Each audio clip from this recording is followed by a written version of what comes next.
Okay, seeing, yes, sir. Would you like to come forward and address the city council? Or not the council, sorry, the land use committee?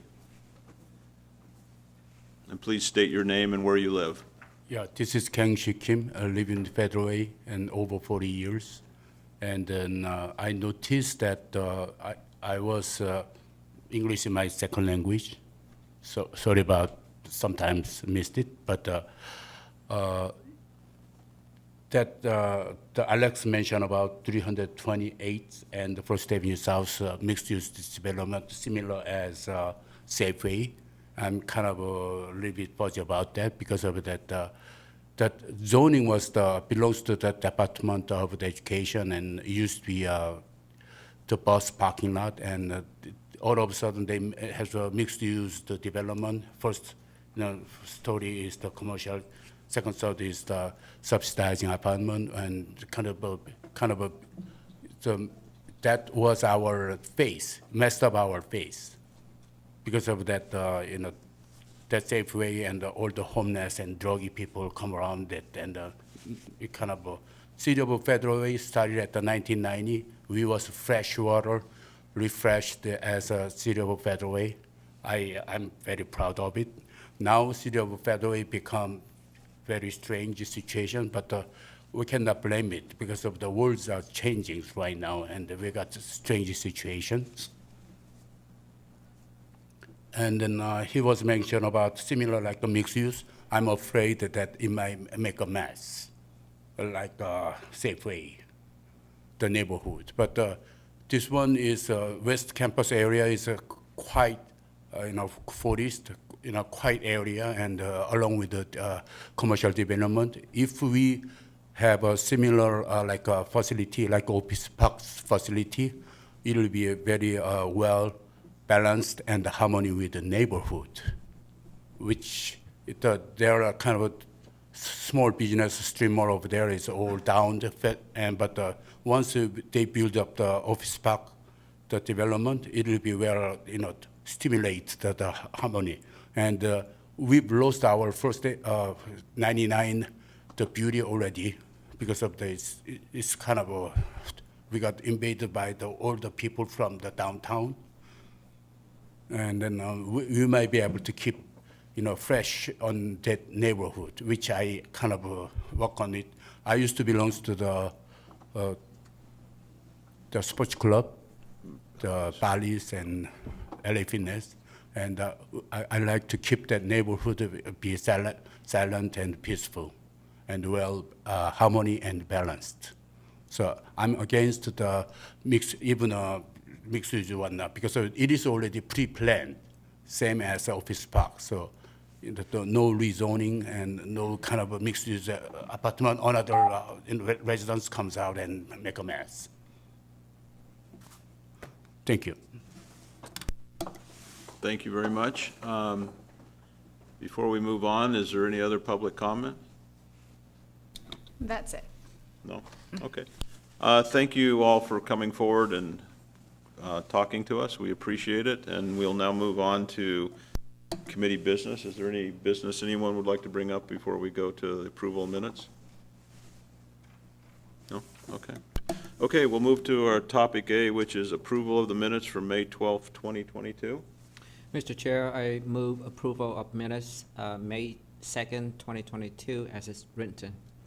I second the motion. Okay, it's been moved and seconded. All in favor, say aye. Aye. Aye. Thank you. Now we'll move to our presentation, item B, the 2021 asphalt overlay project acceptance. And this says action, so we look forward to the presentation. Thank you. Yes, sir.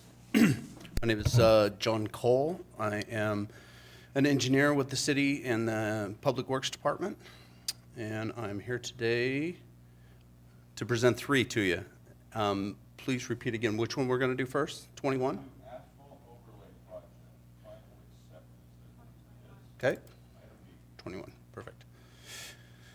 Okay, as you said, I'm here to present the 21 asphalt overlay project for final acceptance. Policy question I have for you today is, should the council accept the 2021, let me move this a little but asphalt overlay project constructed by Tucci and Sons Incorporated as complete. A little background information. Project included asphalt overlay, pavement repairs, ADA upgrades required for such projects on South 312th Street, Marine Hills neighborhood, Marine View neighborhood, and 39th Avenue South areas. I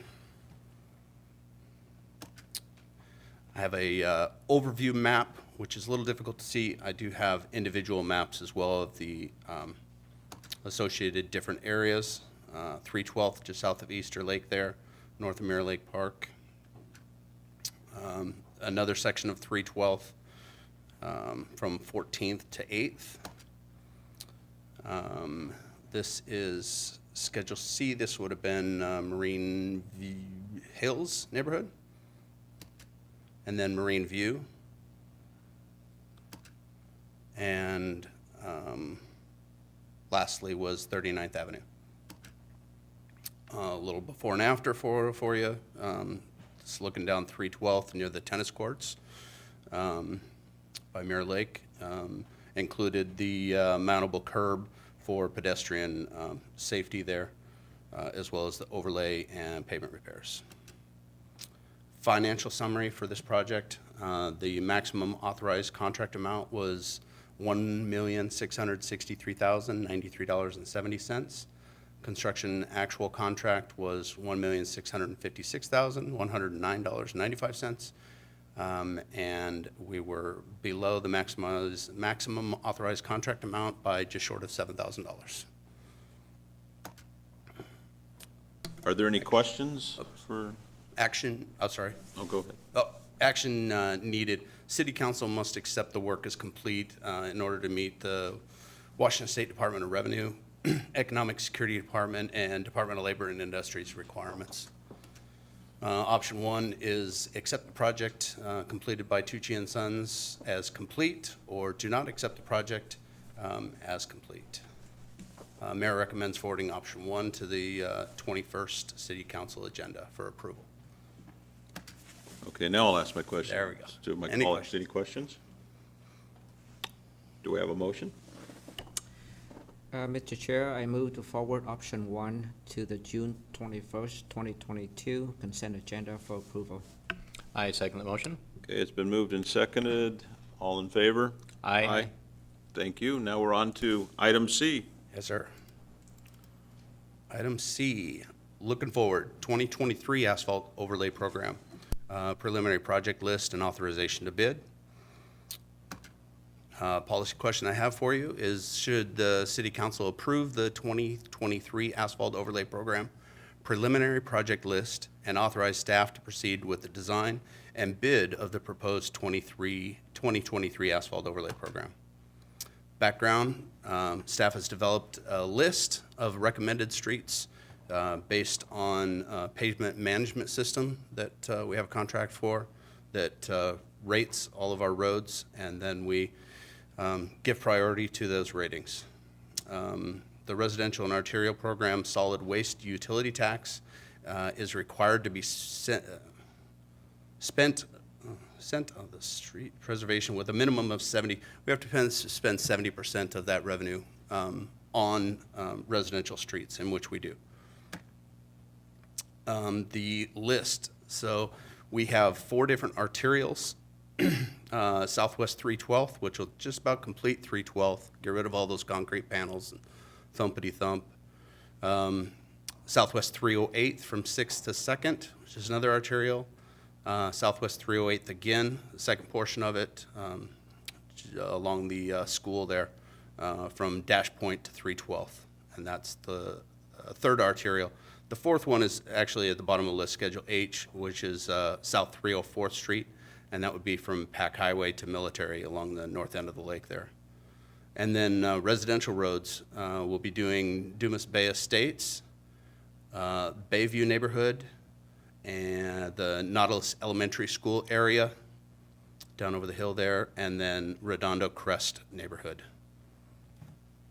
For a total estimated construction cost of just shy of $4 million. $3,965,000 is my estimate for this project. Overview, primarily this year, just by chance, they're all kind of in the northern part of the town. Schedule A, like I said, the last portion of Southwest 312th along Mirror Lake there. And that's the last section, I believe, of the concrete panels. 308th, just the north, just the road along the school there. Like I said, we're doing both ends of 308th. This is the other one, Schedule C. We'll complete it all the way to Dash Point. And then Palisades Park area. Schedule E, which is Southwest 309th there. Schedule F, down by the water, that's the Nautilus School area. And Schedule G is 25th, 279th neighborhood down in there. And H is the last arterial to the north end of Steel Lake from Pack Highway to Military. Estimated expenditures. Construction cost, as I said, just shy of $4 million, $3.965 million, with a contingency of 5% for $200,000. In-house design is another 5% for another $200,000, and then construction management and inspection is around 10% estimated for $400,000, brings the total expenditures to $4,765,000. Available funding. We have the REET, the MVET from Fund 102 for $1,456,000. We will be transferring funds to the military and 348th preservation projects, which is required for matching funds of $750,000. Our solid waste utility tax program brings us in $2 million for this project. And we have a stormwater maintenance transfer of $50,000. And then we are estimating to have about $500,000 carryover from 2022, which we're currently underway with. This brings the available funding to $3,256,000. Financial summary. Can I go back a slide, please? Yes, sir. It- Yes, there's a shortfall. Oh, is it a shortfall, or I saw those minuses there, I didn't know if the columns added right. Okay, Yep, there was a, right here. yeah, so, okay, so you are saying that there's a $1.5 million shortfall? Approximately. The 750s are not minuses subtracting, okay. Those are subtracting from the fund to the preservation project. Available funding is $3.2 million, and I'm estimating this project at 4.7. So we are short by about 1.5, I guess is what you were saying. Yeah. Right. Yeah. Like I said, estimated expenditure of about 4.7 million. It's preliminary, used for estimating only, and will be refined during the design and bidding process. The 2023 overlay project will be awarded within available overlay funding budget. So we'll take the road ratings on those, and if we have to cut a schedule, then we'll cut a schedule based on the need of the particular road. Options I have for you today is approve this preliminary list of streets for the 23 asphalt overlay program as presented, and authorize staff to bid the 23 asphalt overlay project and return to LUTC and council to award the project to the lowest responsible bidder, or do not approve this list of streets and do not authorize us to bid this project and provide direction to staff. Mayor's recommending option 1 to the 21st City Council agenda for approval.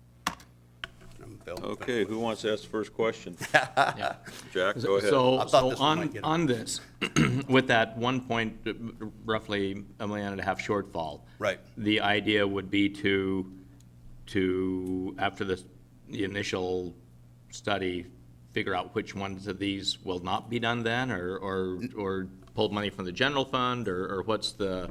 Now, this would be our budget, and we would design and go out to bid and first option's always is to cross your fingers and hope we get some good numbers. Bidding comes in with COVID, blame COVID on everything, but it's really, really affected material costs in construction. We had almost double bituminous is the binding material for asphalt. It almost doubled 1 year during COVID, and so these estimates are only as good as the previous years, so we always hope that they'll come in under it. Last year, we came in way under it and then didn't spend all the money we had, so we like to shoot high, and then if we do have to drop a schedule after the bidding process, if they do come in high, then we would choose the highest rated road, the best road to remove from the project and do the following year. Okay, and then, okay, so that explains that. Now going back to the, on the available funding, the transfer to Fund 102, minus 600,000, minus 150,000. Yes. Explain that a little more. I'm. Sure. For our preservation projects, and I'll let EJ jump in here if I'm not up to par with it, but for our preservation projects, it's we receive grant funding for those, and we need to provide matching funds. So it's another overlay project, it's just funded differently. And so for those projects, we have to allocate funds from this to that to make sure that we meet the matching fund requirement. So the military road and the 348th preservation projects, are they things that have already come before the council, or is that something that's going to be coming before us in the future? I believe they already have. So if I can jump in here. Please. So the goal of this is to be transparent on what the fund is funding for the next year. So the fund budget is 1.456 million per year between MBET and REIT. So of that 1.4, it goes to overlay as a general category. There's two other preservation projects that have already been approved to advance, the two that are on the screen, that have allocated, call it $750,000 of the 1.4 million in 2023. So the first line could show the delta between the two of them, but just to be transparent, this is how we've historically shown it, where we show the total fund per year. That way, if anyone ever questions, how did you get a reduced number, it's very clear on the slide that here's the annual budget, here's the money that's come out for other preservation projects. Therefore, this is the money that's allocated to the overlay program from this fund. So from the 102 fund, approximately $750,000 will go towards the project that John's talking about tonight. Mm, Does that make sense? No. So the Your explanation is probably fine, just the penetrating into the skull is the, Sure. So the other two, the military road and the 348th preservation, are standalone capital projects that are outside of the annual overlay program. We went out and we secured federal grant funding for each of those two projects that were using the overlay, specifically MBET funding, to match the grant that we got. okay. So the budget for overlaying anything in a given year is $1.4 million. To match the federal grants for the two standalone projects, the council has previously allocated $750,000, the 600 and the 150, to match the grants, but they're standalone projects outside this program. And that's already previously been, Yes. so that's already taken Yes. care of then? So this is just to be transparent in the way that where the money's going. Okay. So the annual budget is 1.4 for round numbers. We've already allocated 750, so the Okay. difference is what is actually going to this project specifically. Okay, all right, now I got it. So, okay, thank you, both of you. Okay, so I guess I have a question. Whenever I do a budget, if I have 3.2 million, I spend 3.2 million. I'm using that number. I don't say I'm going to spend 4.7. So where is that 1.5 million coming from? So the 4.7 number is an estimate. So Right. for this year, the overlay program, the actual bid values came in way under the estimate, so we were able to get more work done. What happens is we're designing to the 4.7 number, and it's broken down into schedules. So we will only award up to the 3.2 that's actually available, and the next one will basically already be designed and roll into the 2024 project. But this just gives us the ability that if the bids come in low, it lets us get more work done. And we have it in the specs that we only award up to the 3.2. Okay. So what we're really going to vote on is 3,256,000, because that's all we're going to spend. Absolutely. But you're going to design the total, the 4.7 million. And if somebody decides they really want to do the work and you can get an extra street in, you will. Absolutely.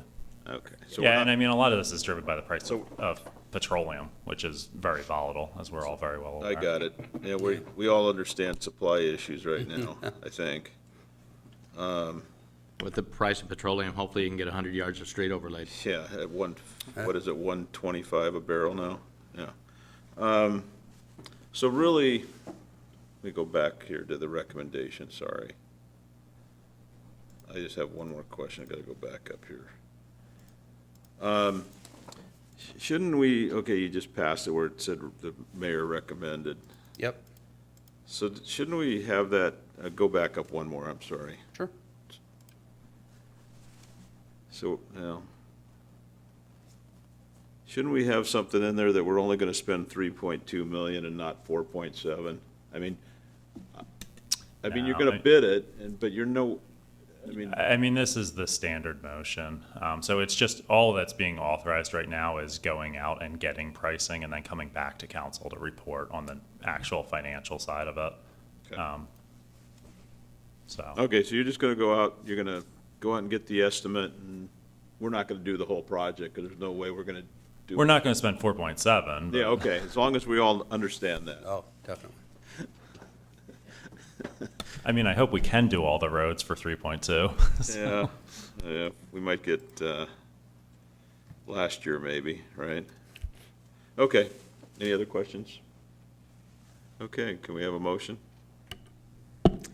Mr. Chair, I move to forward option 1 to the June 21st, 2022 City Council consent agenda for approval. Yeah, I second it. Okay, it's been moved and seconded, I don't see any hands out there. Oops. I don't see Linda raising a hand, so all those in favor? Aye. Aye, thank you. Now, Third one, you got it. Okay, some bad news for you. 22 storm pipe repair project. I'm here for rejection of it says bids, but it was a singular, and authorize staff to rebid this project. Policy question I have for you today is, should the council reject all bids for the 22 storm pipe repair project and authorize staff to rebid this project? Background information, we received one bid. It was from HCon Incorporated, just shy of $5 million for this project. Have up on the screen the 17 project locations where, I think that was 500,000, right, not 5 million? sorry, you're right, I'm on the million. What's a few million a month? Absolutely, Fred? yeah, right? Plus or minus 4.5, yes, sir, 500,000. 17 different locations around the city where storm pipes are failing and need to be repaired, as identified by our closed circuit TV. Available funding that we had for this project was from Fund 304, CIP users for 280,000, transfer from 304 of unallocated funds for 63,000, and then we also was able to transfer from project 34111, which was also a small CIP project of 100,000. Gave us total project funds of 443,000. Estimated expenditures. Design is 75,000. Construction contract, if we were to go with the HCon bid, is 498,000. Construction contingency of 10% on this one is 50,000. Construction management and inspections 15% for 75,000. Brings this total project cost, if we were to accept this, to just shy of $700,000. Staff recommendation. We recommend to LUTC tonight to reject all bids. We are currently in process of completing a value engineering assessment of this project and then to rebid the project. Options tonight is to reject the bid for the 2022 storm pipe repair project and authorize staff to rebid the project. Or option 2, do not reject all bids for the storm pipe repair project and provide direction to staff. Questions? Mayor's recommendations, option number 1. Your turn to go first. You get to go first this time. Thank you, Mr. Chair. Thank you. So if we are gonna rebid this one, how confident are we of getting a lower bid? That's the part the slides don't speak to, right? I spoke to 2 different contractors through various different reasons. Weren't able to place their bid, ran out of time. One lady had a pretty major accident on I-5 transporting the bid. Somebody can explain to me why they can't turn them in early. It's beyond me. These 2 bids from very reputable companies were $340 and $390 respectively. Talked with them at length on the phone. First time that I've ever spoken to anybody concerning how wrong we would be to go with a bid, even if we did have the money. But pretty confident, We've put our heads together in our department and are coming up with different ways for mobilization reduction for the contractors. We listened to them as well.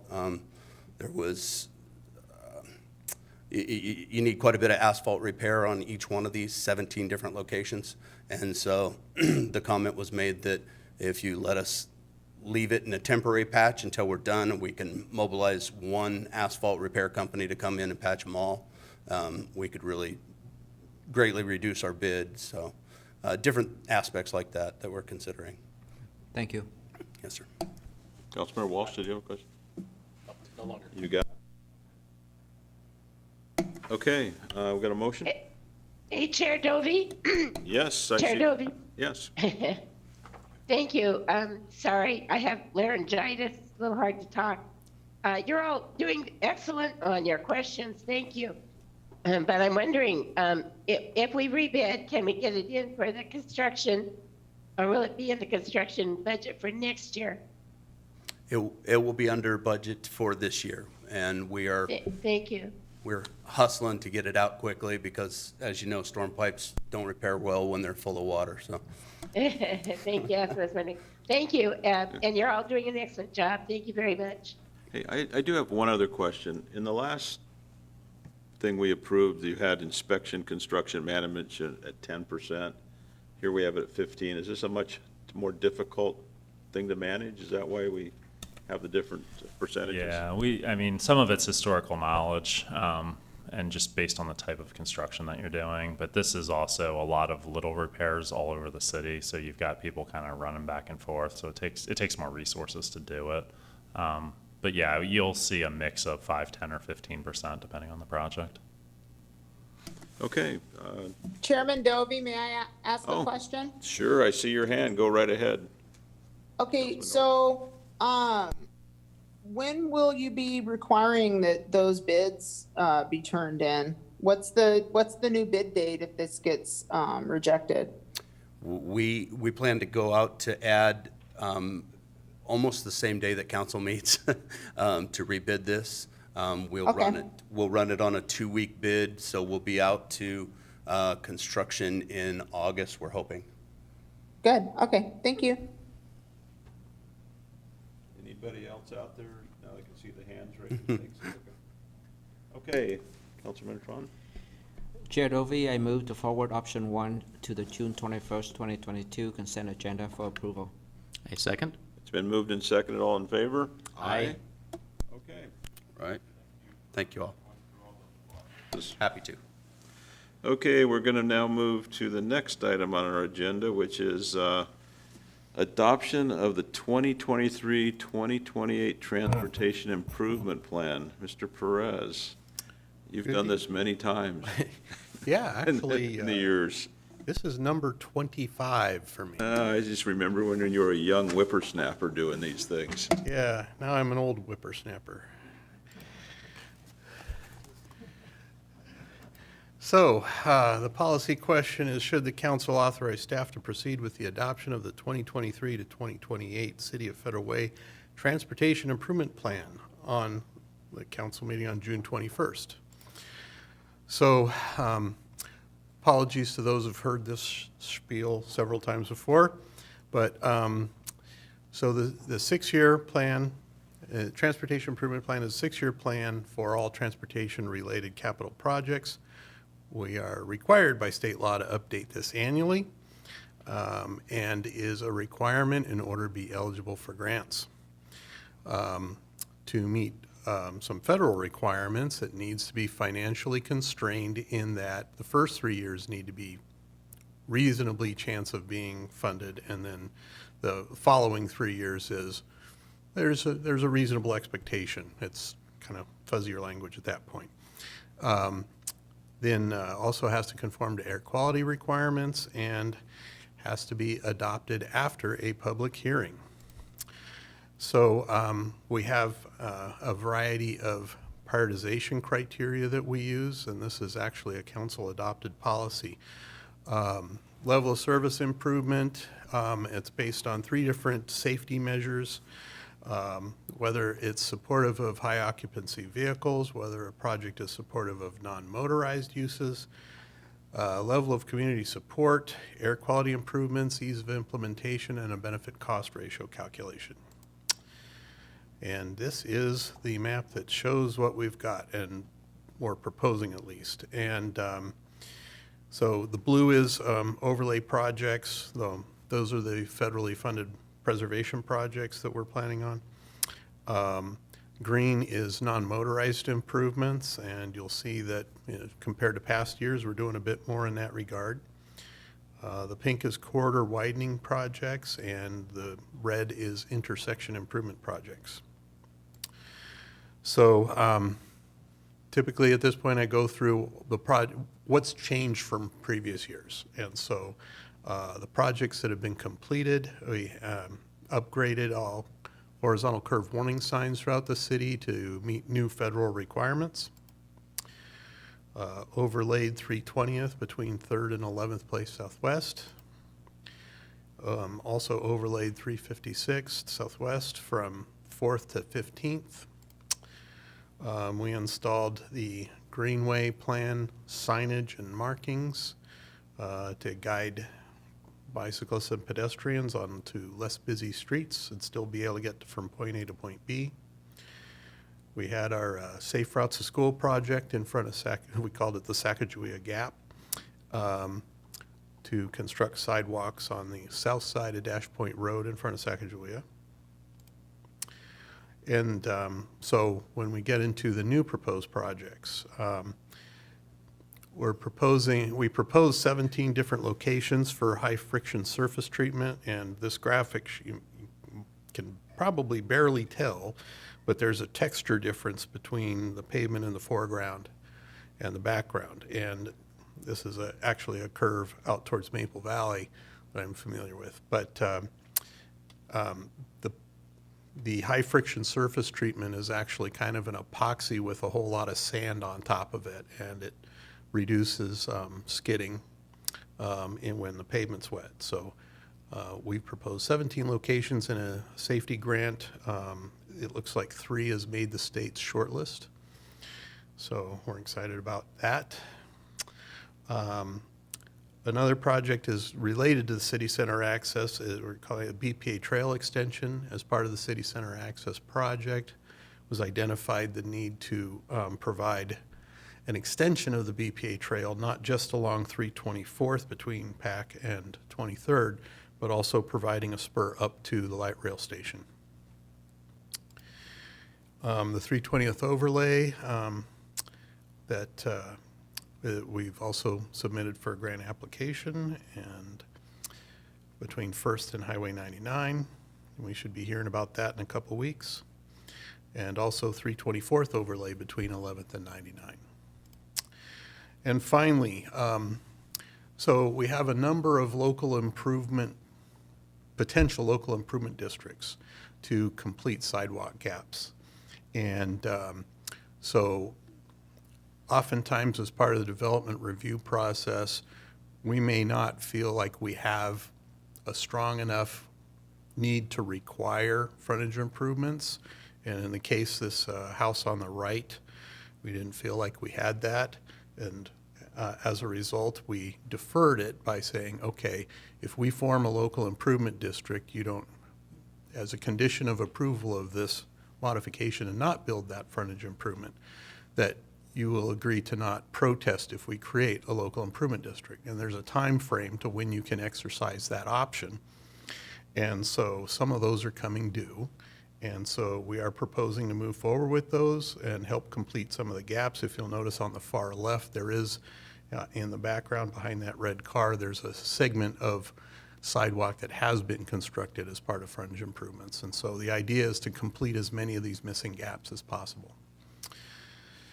So with that, options considered are to, 1, recommend approval of the resolution adopting the Transportation Improvement Plan as presented on the June 21st public hearing, or 2, do not recommend approval of the draft document and provide direction to staff. Mayor's recommendation is to forward option 1 for approval. And with that, I'm happy to answer any questions. Mr. Councilmember Walsh? Yeah, going back to the, that bike path one that was the, no, the clear back before, keep going Oh, back. There. Yeah, this. Is this where on the roads, there's the pavement. pavement? Yeah, shared lane use pavement marking is the technical term. We call them sharrows for short. To me, I mean, from what I've seen and the use I've seen of it, it seems like that's a colossal waste of money. I mean, it's been done in my neighborhood. And, nobody's paying any attention to it anyway. I mean, people are biking where they want to bike, as they should be able to. But I mean, there's no, when that went in, I thought, why on earth are we spending money on this? And as it's been in for a while and I've observed what's going on, I'm all the more convinced that it doesn't make sense. So explain. I mean, is there something I'm missing? So, yeah, I wouldn't expect the usage to be dramatically different for right now, but the idea is to be able to guide people on lower volume, lower speed streets. For those that don't feel comfortable either riding on a sidewalk or in a traffic lane on something like 320th, to be able to find a way around those areas where they're not comfortable. And they're not necessarily direct routes because that's the roadway system we inherited upon incorporation.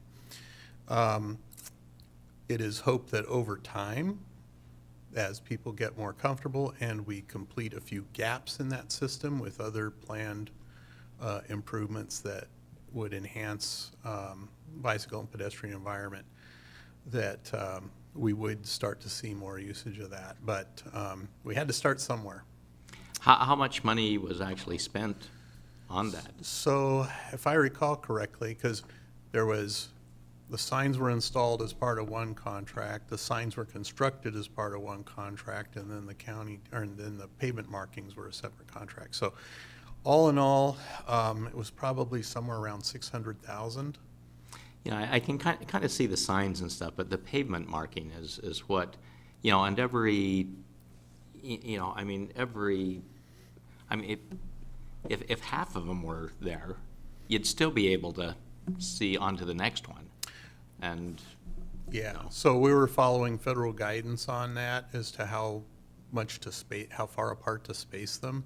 And I think the spacing requirement was no more than 300 feet. So, and unfortunately, we get into some places where the block is 350 feet long, so we need 2 in one block, even though it probably it might seem kind of arbitrary, but we had to follow some standard. And so we followed the federal guidance. Hopefully that reduces our tort liability in case somebody has an issue with that. So I have a follow-up question. Did anybody that rides a bicycle actually lay this out? Yes. Okay. Actually, first off, this was implementing something that's actually been in the comprehensive plan for a while. And that was something that I modified in the 1998 comp plan amendment.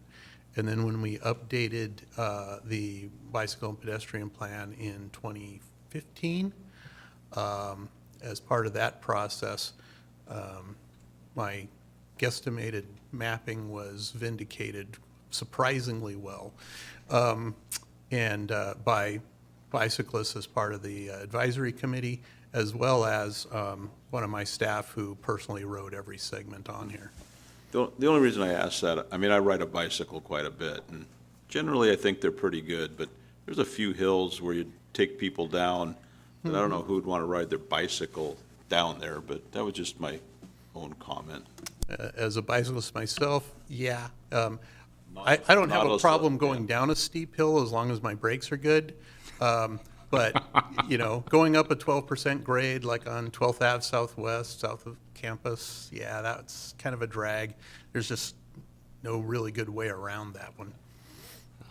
You know, it just seems as though, I mean, with the limited funds, it seems like there's places where it could be, not to say that it's not doing any good, but it seems like there's places where it could do a lot more good. Well, the money's already spent. Well, except on this comp plan, there's more of it. So with the comp plan amendment, we will be looking at those segments that do need more improvements, and actually a couple of projects underway that are completing some of those gaps, like the road diet on 288th Street, which we're just starting design on. So, yeah, there's more to come for sure. And, you know, we did adopt a complete streets standard that says we're going to accommodate all types of users on the roadways as much as possible. So this is part of that, is to make us as accessible as possible to not just drivers of automobiles. I have one more question. When you talk about connecting the BPA trail, which is pretty important, I view, because of what we're going to do downtown or in the core. Yep. Is that an actual trail, or are we just paving the pavement? No, this would actually be a separated path, bicycle and pedestrian path, planned to be on the north side of 324th. And as 324th is extended across I-5 to Weyerhaeuser Way, that trail would be extended over the same stretch. With the intention of eventually extending the BPA trail east throughout the city's potential annexation area. Okay, so this would connect eventually to Steel Lake and a few other places? Yes. Okay, great. Any other questions? I don't see anybody's hand raised. Do I have a motion? Mr. Chair, I move to forward the proposed resolution to the June 21st, 2022 council meeting for a public hearing. Second. Okay, it's been moved and seconded. All in favor, please say aye. Aye. Thank you very much. Thank you. Oops. Did you have to share it or someone shared it for you? No, let's go. Okay.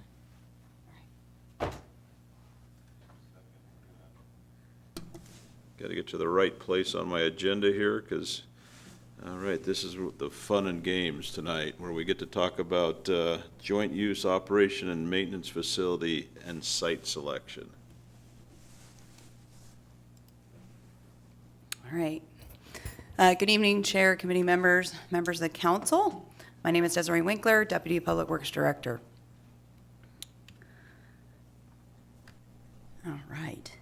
You know, one thing I did forget was a policy question, but we're going to get to the options. So the policy question for tonight is, is it sharing? Just a second.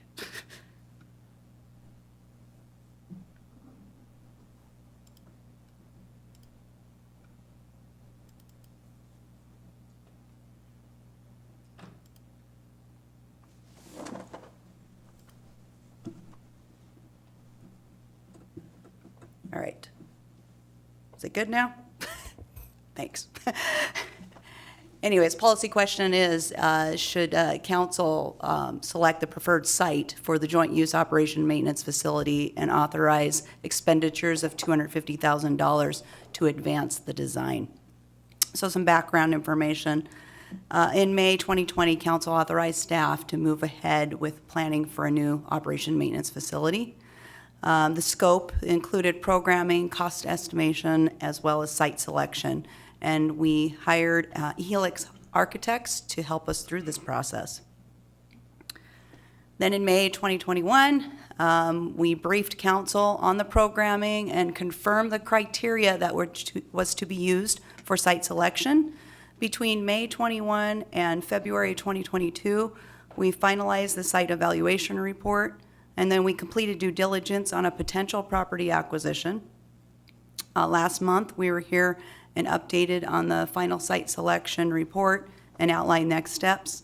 And I'm here tonight to talk about the selection of preferred site.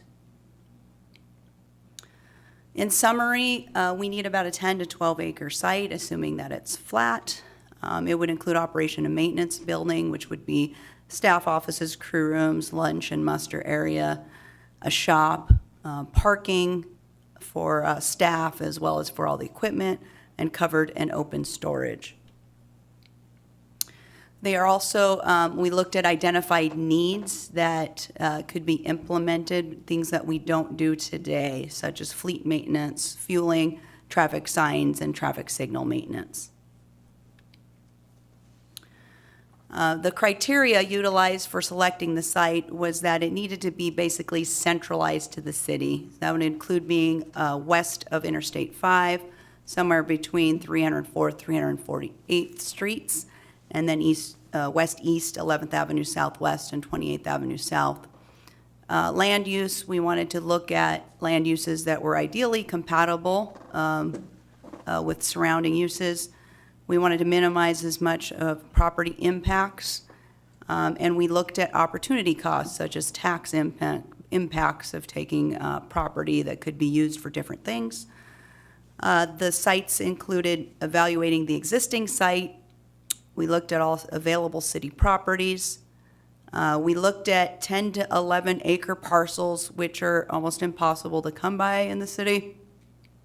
We also looked at consolidating multiple properties to equal 10 to 11 acres, and that's also hard to come by and more costly. So site 1 is the existing site. So where the operation maintenance facility is today, it resides on about 5-6 acres. It would require the acquisition of properties to the north in order to assemble enough space to get the 10, 11 acres. The pros that this is an existing use for at least a portion of the property. There's minimal natural environment impacts, and at least you've got Interstate 5 on one side, which is a compatible use to an operation and maintenance facility. The cons are that it would require a property acquisition of existing homes and relocation potentially, and then having to go potentially through condemnation action in order to get these properties. The site isn't level, so it's going to require a lot more site work in order to get it usable. Construction staging is a little bit of a challenge because you're trying to build where you're actually still trying to operate and then flip-flop back and forth. And then there are apartments to the south which are not a compatible surrounding use. Site 2 is the southwest corner of 312th and 28th Street, so kitty corner of the existing site. It is a city-owned property. It's flat. There is compatible surrounding land use with the school to the west and a very large potential, and the buffer of wetlands open space to the west, the school to the south. The cons are that there would be a loss of park facilities that are mitigatable. Site 3 was the only property that we find that actually was one single 10 to 11 acre plus property located at the intersection of First Avenue South and South 320th. So there's no impacts to existing development use because it's undeveloped, and it's got great arterial access for sure.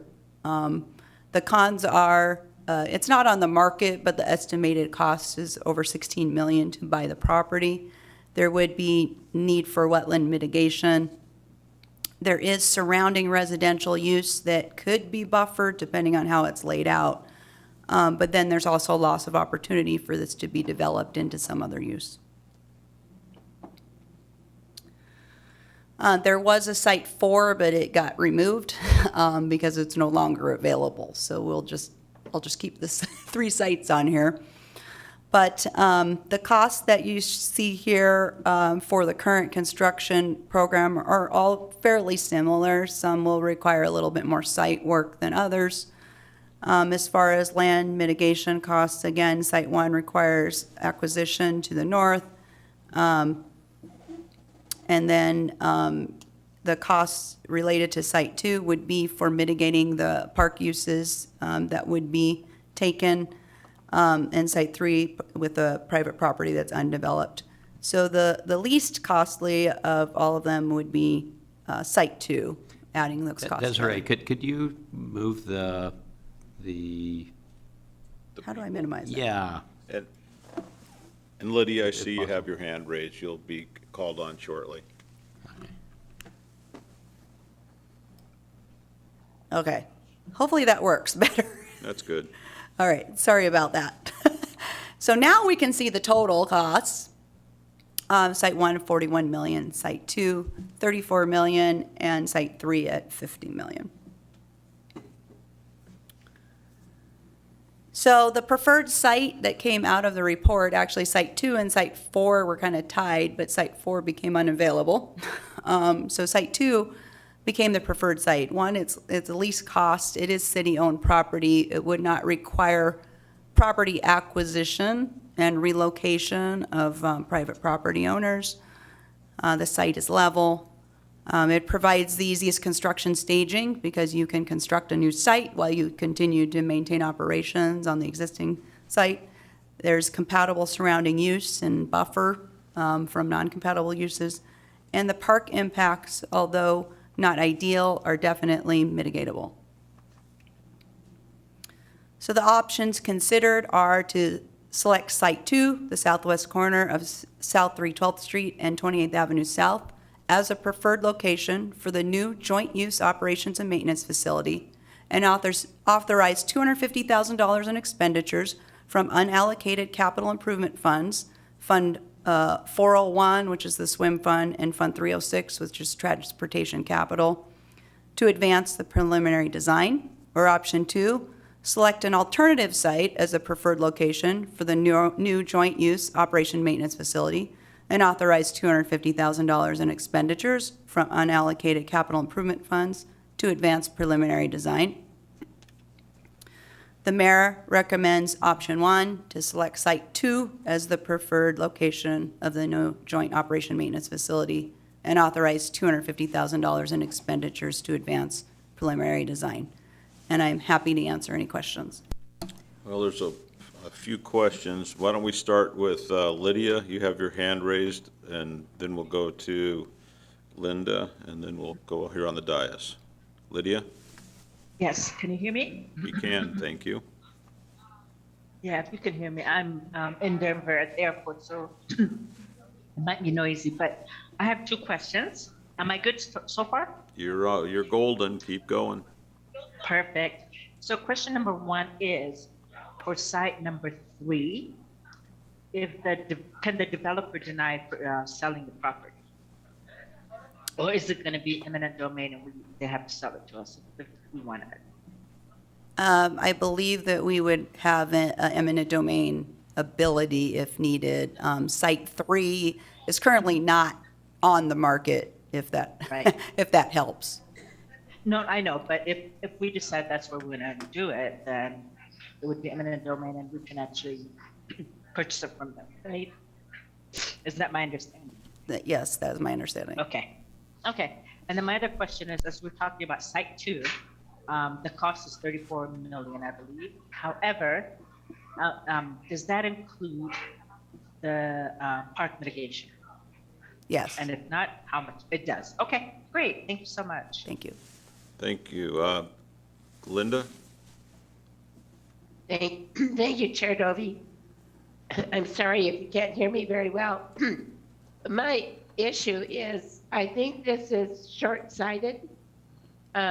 We are a growing city, and in the future, having the O&M facility at Steel Lake Annex in a park that is currently a park would be really in our downtown core, because it's just right on the backside of our downtown core, on the backside of the transit garage. And I just think that this would more properly be located in the south end of the city, down past 356th in that area. And I'm just wondering if we've ever talked to Sound Transit about joining in with their O&M facility that they're planning on, not the O&M, but the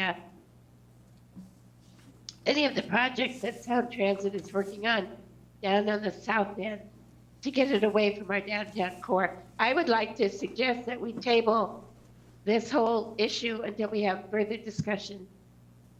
My suggestion. Thank you. Okay, thank you. Erica? Thank you.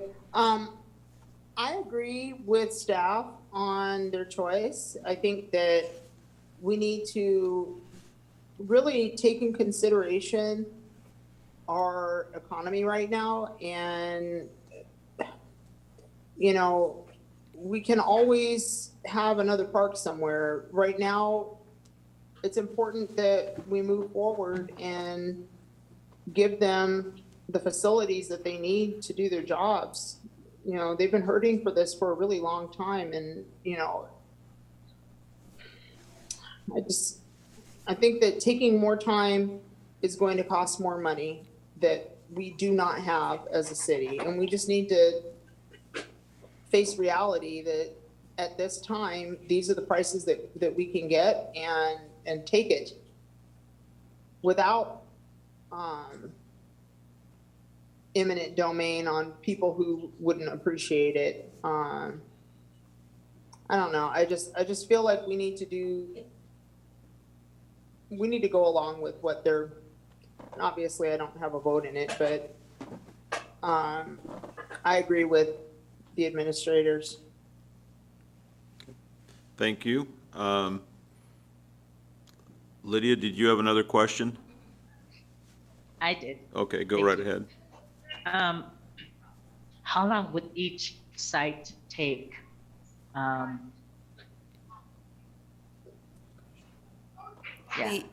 For implementation? for implement, yeah. Yeah, To complete project. the quickest one would be the city-owned property, because we wouldn't have to go through property acquisition. And So so that's I site think number 2? Option Site 2, yeah. So Okay. yeah, I outlined it. I believe that hoping we would be occupying by 2025. But if we have to go through any type of property acquisition, you can easily add at least a year, if not longer, if we have to go through condemnation. Thank you. That helps also in our decision making, I believe. So thank you so much. Thank you. Councilmember Walsh? Yeah, I strongly believe that, that option, or that Site 2 would be the preferable choice for several reasons. One, as was just brought up, the timeframe of it. I just recently had a tour of the current facilities, and, you know, you hear about what challenges are there, And you think, yeah, I mean, they got some challenges to work with, and then you see it and you go, wow. I mean, this is, this is ridiculous that we actually have our staff having to put up with the challenges that are there. And plus the inefficiency involved, I mean, with moving equipment and everything. And so I think that time is one of the critical things. You know, the council president mentioned, you know, talking to Sound Transit about something there. I mean, that would probably take much more time as well, and it's unknown whether anything could be resolved there regardless. And so I think that, you know, looking at time, looking at the price, I strongly support, you know, the second, you know, the second property, and think that's the way to go. As far as losing parkland, it's very minimal and with very little that can be totally mitigated. And so there would not be any long-term loss of realistic park facilities for the residents of the city. So I strongly support that we go ahead ASAP with property number 2. Yes, Councilman Tron, do you have a question? Thank you, Chair. I do agree with staff that Site 2 make the most sense and a preferred site. I agree with Committee Member Walsh mentioned about the pros and cons of selecting Site 2. I know at the last several council meetings I asked about the potential loss of the baseball field if we are going to select Site 2, and I believe I was reassured that we can move those baseball field to a different location. So I'm pretty satisfied with that answer. Site 3, obviously going to cost us more money, and there's a potential wetland issue that we have to deal with. In addition to potentially piss off people if we want to take that piece of land away from people. So, you know, Site 2 is logical in my opinion, and I do agree with staff on this selection. Now, having said that, the committee feel it is important to have the full council debate on this important subject. So instead of we are moving this to the consent agenda, the chair suggested that we should move it to the council business so that the full council can discuss. Yeah. Thank you. Thank you. I have a couple questions, and before I ask my questions, I was asked by Deputy Mayor Honda she's on a plane flying, and she is not in favor of Site 2 and would like to have more discussions. And I told her that, and thank you, committee member, that we would move this to business at our next meeting. That doesn't mean we're not going to move it forward. We are going to vote on it tonight as a committee. But I guess I have two questions. I want to verify, in the $34 million for this Site 2, we have the money in there to mitigate the skateboard park and any loss of recreation facilities. That's part of the money we're looking at, correct? Correct. Okay. And it's just to be determined where that is, or you probably have some idea, but the money's already in that number. Yes. Okay. And by looking at that, we're 7 million less than if we expand the location we're at now, and we're 16 million less than if we go buy another piece of property, and both of those we'd have to condemn, I'm assuming.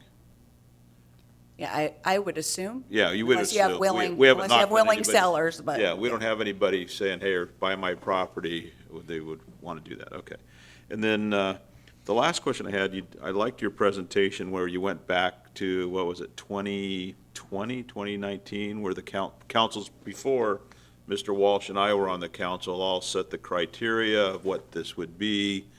And so this is not like we're making a decision today based on, the last 4 months. This has been a process that's been going on for years. Previous council members who are no longer on the council and those that are on the council were all part of the negotiation and discussion. So it's not like we're all sort of making new rules. This was all voted on many times over the years to build this facility, and the recommendation, this has always been part of the recommendation. So yeah, so I'm in favor of, Chair Dovey? yes, Hey, what I would like to look at is what we're using as parameters for the choices. Because right now, we're looking at several properties that are not available. But if we expanded our parameters to include a wider area, we may not run into the issues we have currently. And I know that we're all kind of, I just really think, if you remember, Jack, when we were on the council in previous years, we had that study for the access across the freeway opposite Still Lake Park. yeah. And it was $250,000 in 2 stages. It was $500,000.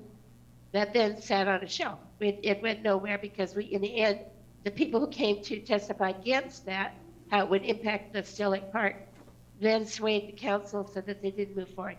I just feel that that this is it's for me, and I know everybody has very good reasoning behind what they think, and that's fine. For me, it would not be a business decision for me. It would be a quality of life for our citizens. And that's really what I would rather look at, but I'd like to continue with that discussion. Thank you. Okay, thank you. And may I jump in a little bit? Yes. So the criteria to centralize the operation and maintenance facility was set when we set the criteria.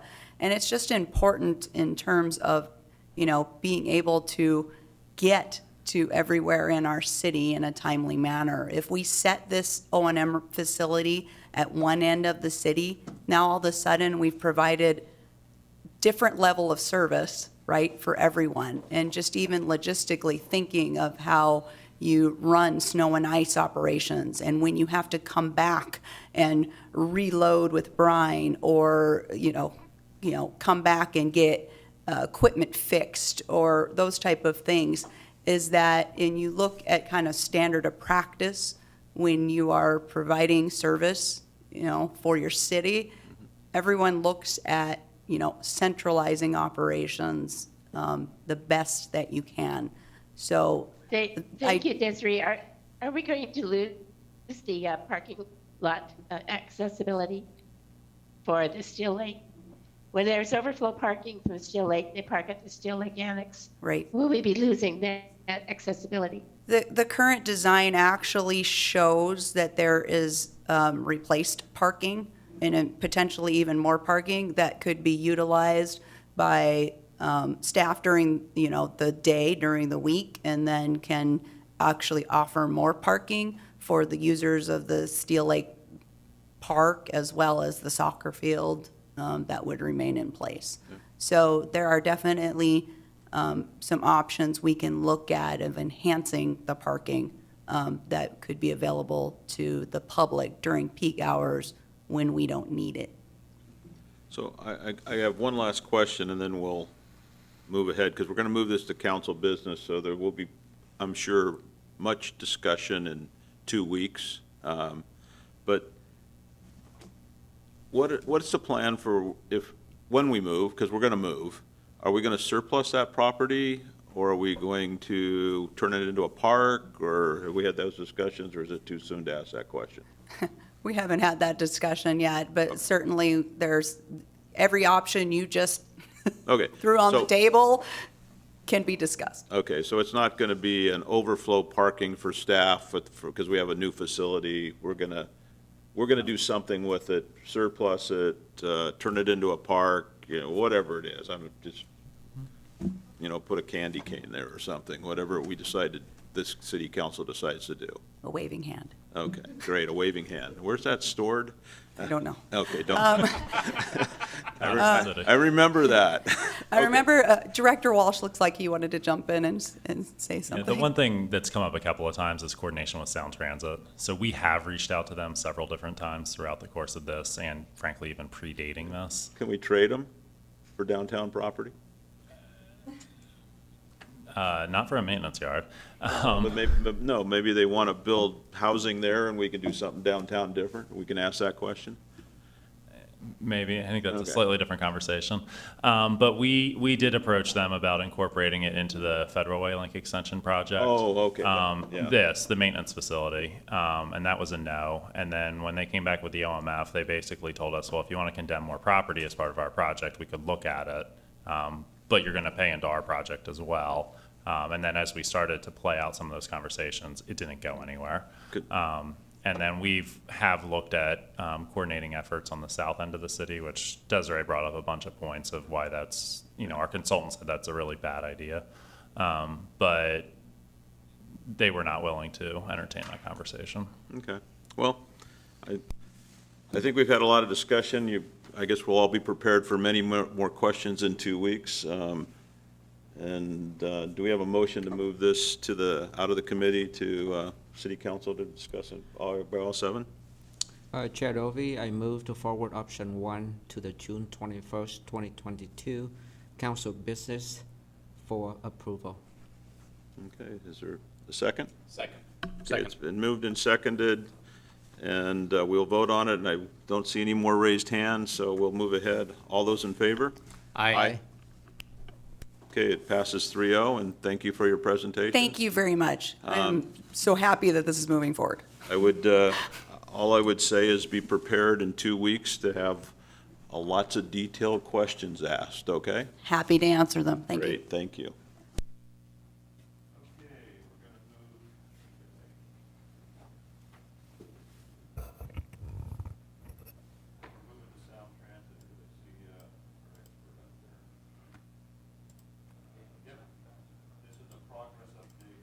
Progress update on Sound Transit in Federal Way. Item G.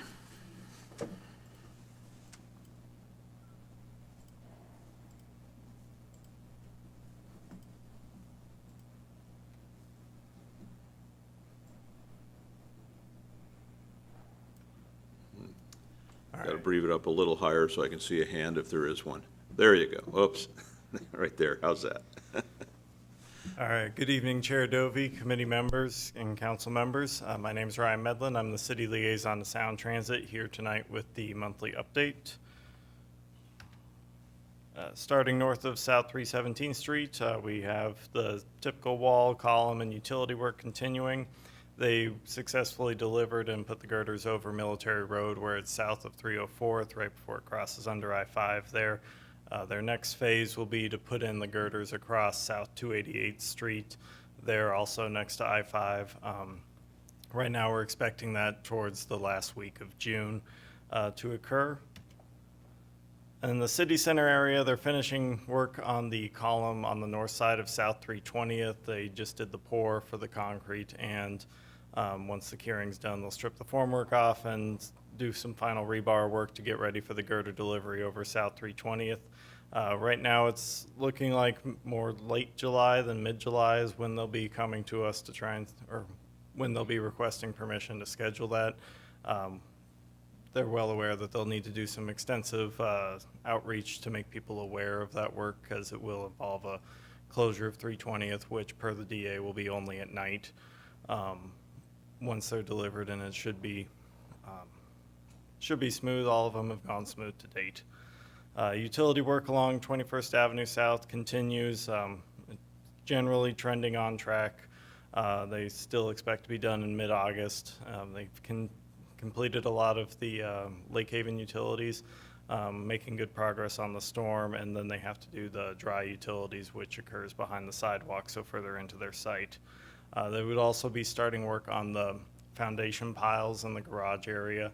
Right, they have their subcontractor well, the site's ready for their subcontractor to roll in, and they expect him to roll in as early as next week, really.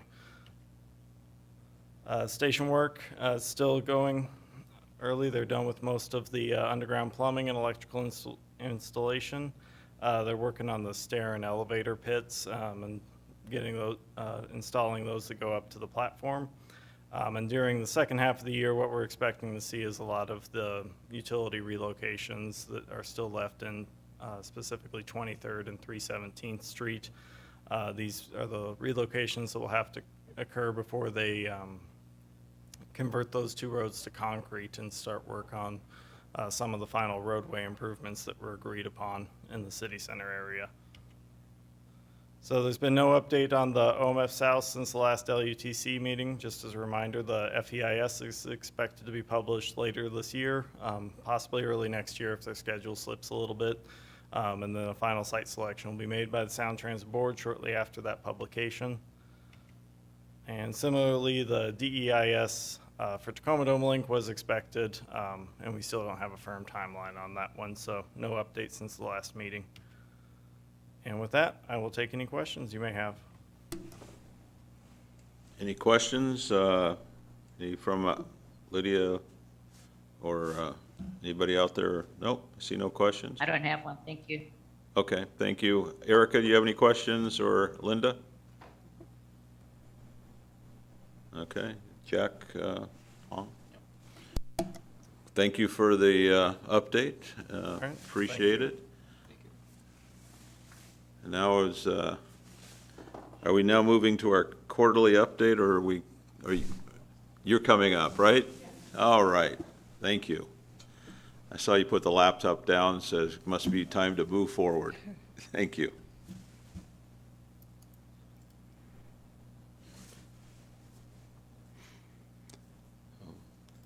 You get the fun one, the comprehensive plan update. Yeah, this is going to be fun. Yeah, it always is. Janie, your presentation's on the desktop already? I just like resaved it. Never so mind. Let's see. Oh, it's going to be under 22. Let you see. Here we go.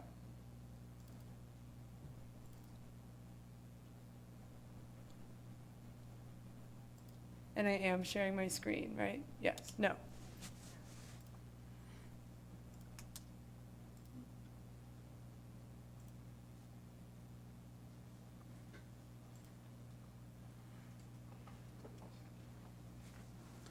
Okay, hi. Good evening, Chair Dovey, council members, or committee members, and the rest of the council. I'm Janie Scatson, and we'll be discussing the 2024 Comprehensive Plan Quarterly Update. This is something we adopted as part of our public participation plan for the periodic update that will come and give periodic updates. So this is that. We're going to go over briefly some of our community engagement efforts and outcomes, something that the Centers Framework, which is a new concept for the city's comprehensive plan, and some of our regionally designated areas. And we'll be discussing the direction we are going with diversity, with including diversity, equity, inclusion, and access in the comprehensive plan. So on March 24th, 2022, we hosted our first community open house. I believe there was like 70 people that turned out. A lot of people that we recognized that are familiar and engaging with the city already, but this is where we informed about the comp plan update and had a lot of engagement activities where we asked for feedback and input on the vision and to just answer questions regarding topics covered in the comp plan, like transportation, our growth strategy, et cetera. Some other things we have coming up is on June 22nd, we'll be hosting a town hall event at Todd Beamer High School to go over our South Station sub-area plan that we're preparing for the future Sound Transit station that'll be opening, or that's planned to open in the south part of the city between Enchanted Highway and Parkway. And we'll also be in Town Square Park for 4th of July. We've been attending community-run events also to hopefully introduce ourselves and meet more segments of the community that aren't already engaged. We attended the Bonsai Fest, and this weekend we went to the farmers market.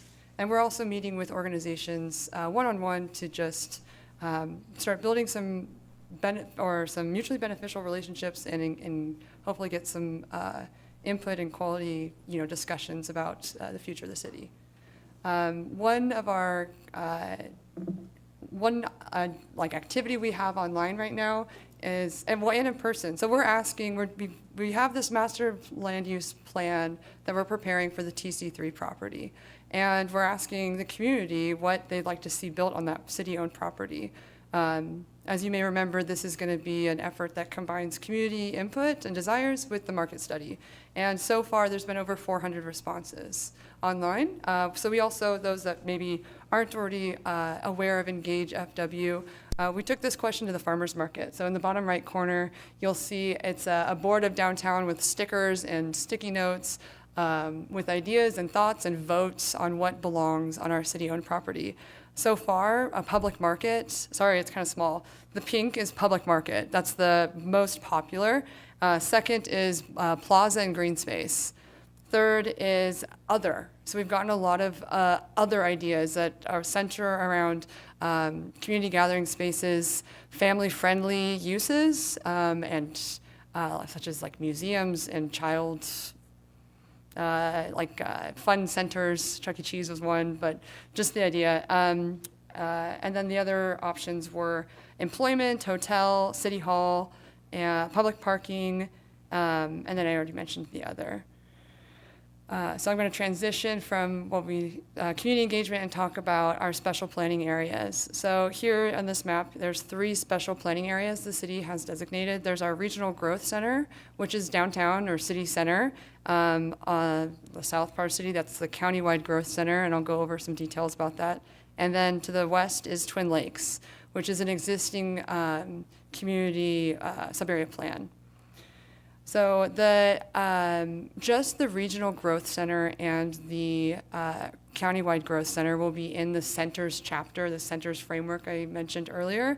And the concept for this chapter that will contain both of these planning areas is that the Centers chapter should include a vision as well as an overview which describes its commitment to human-scale urban form, which is basically to say that it's prioritizing the pedestrian and the human experience in terms of walkability and connection and mix of uses, and promotes accommodating growth through compact pedestrian and transit-oriented development, so those mix of uses for jobs and amenities within a dense, tighter-knit block area.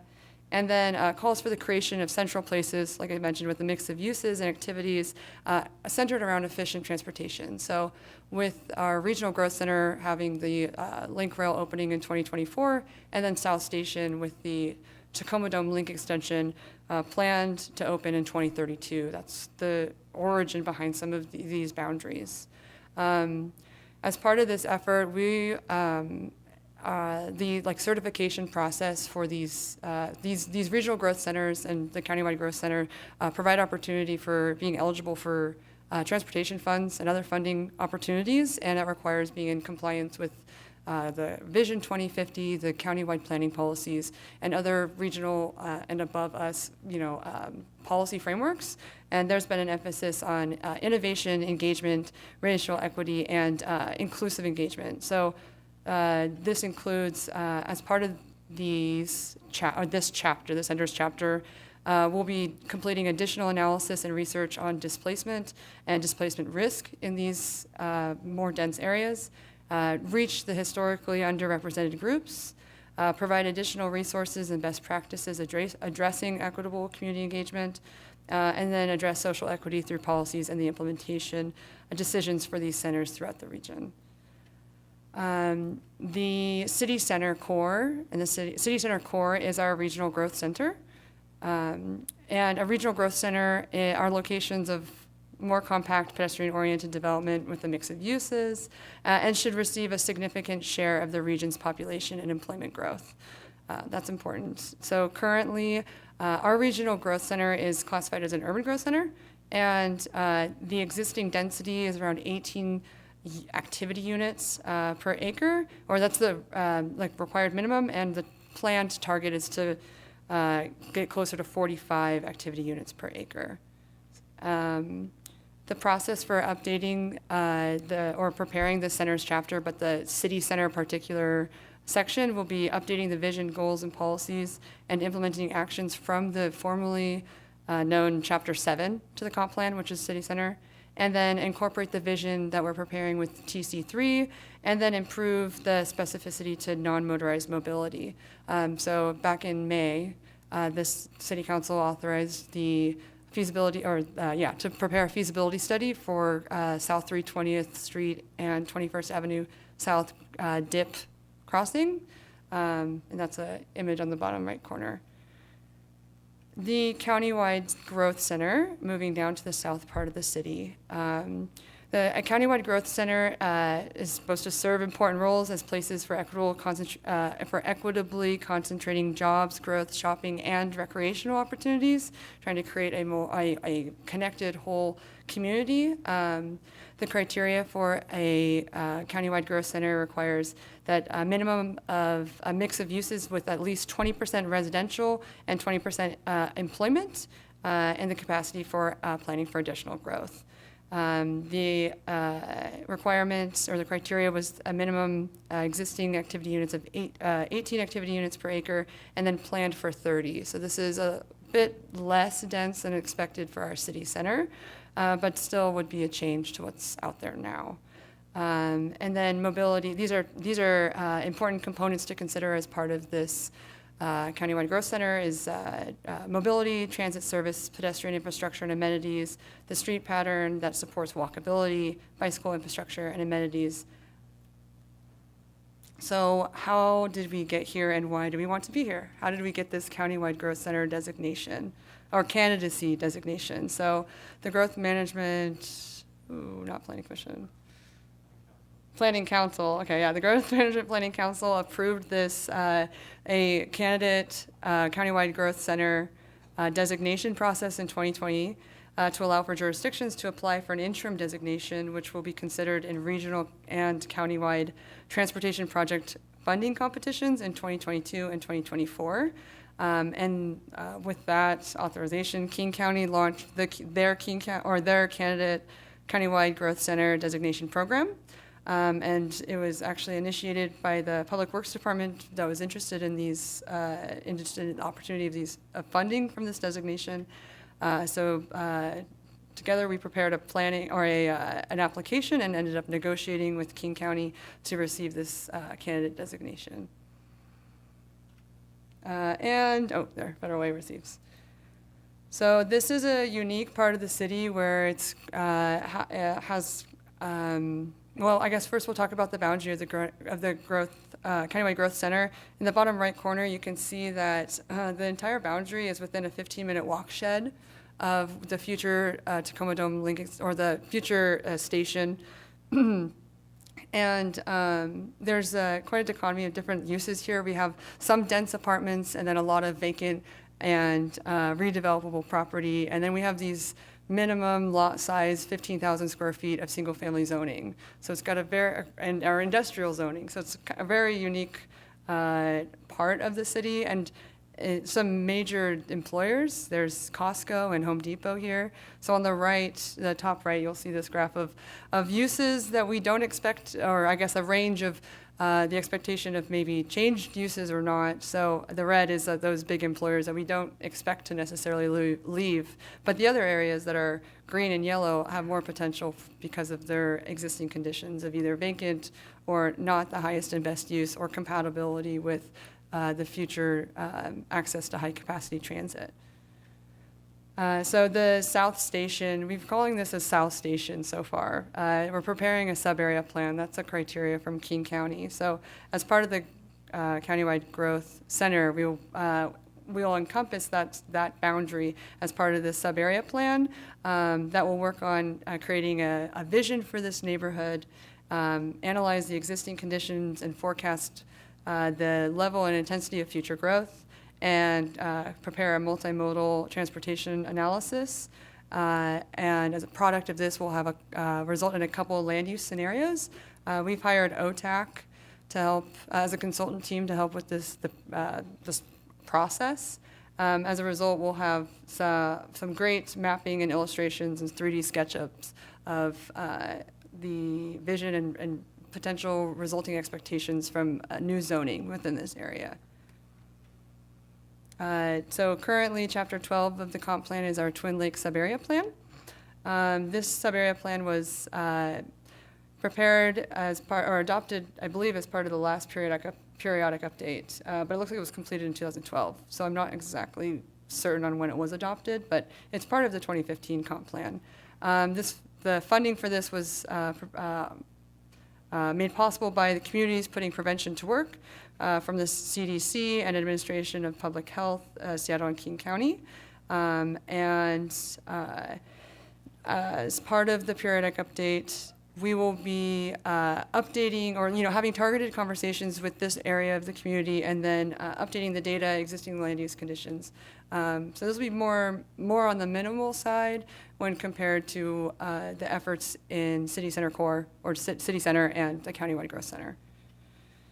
All right, diversity, equity, and inclusion. Now I'm transitioning to a topic that was also adopted as part of the, or we planned to discuss how to incorporate diversity, equity, inclusion, and access in the comprehensive plan when the city adopted the public participation plan.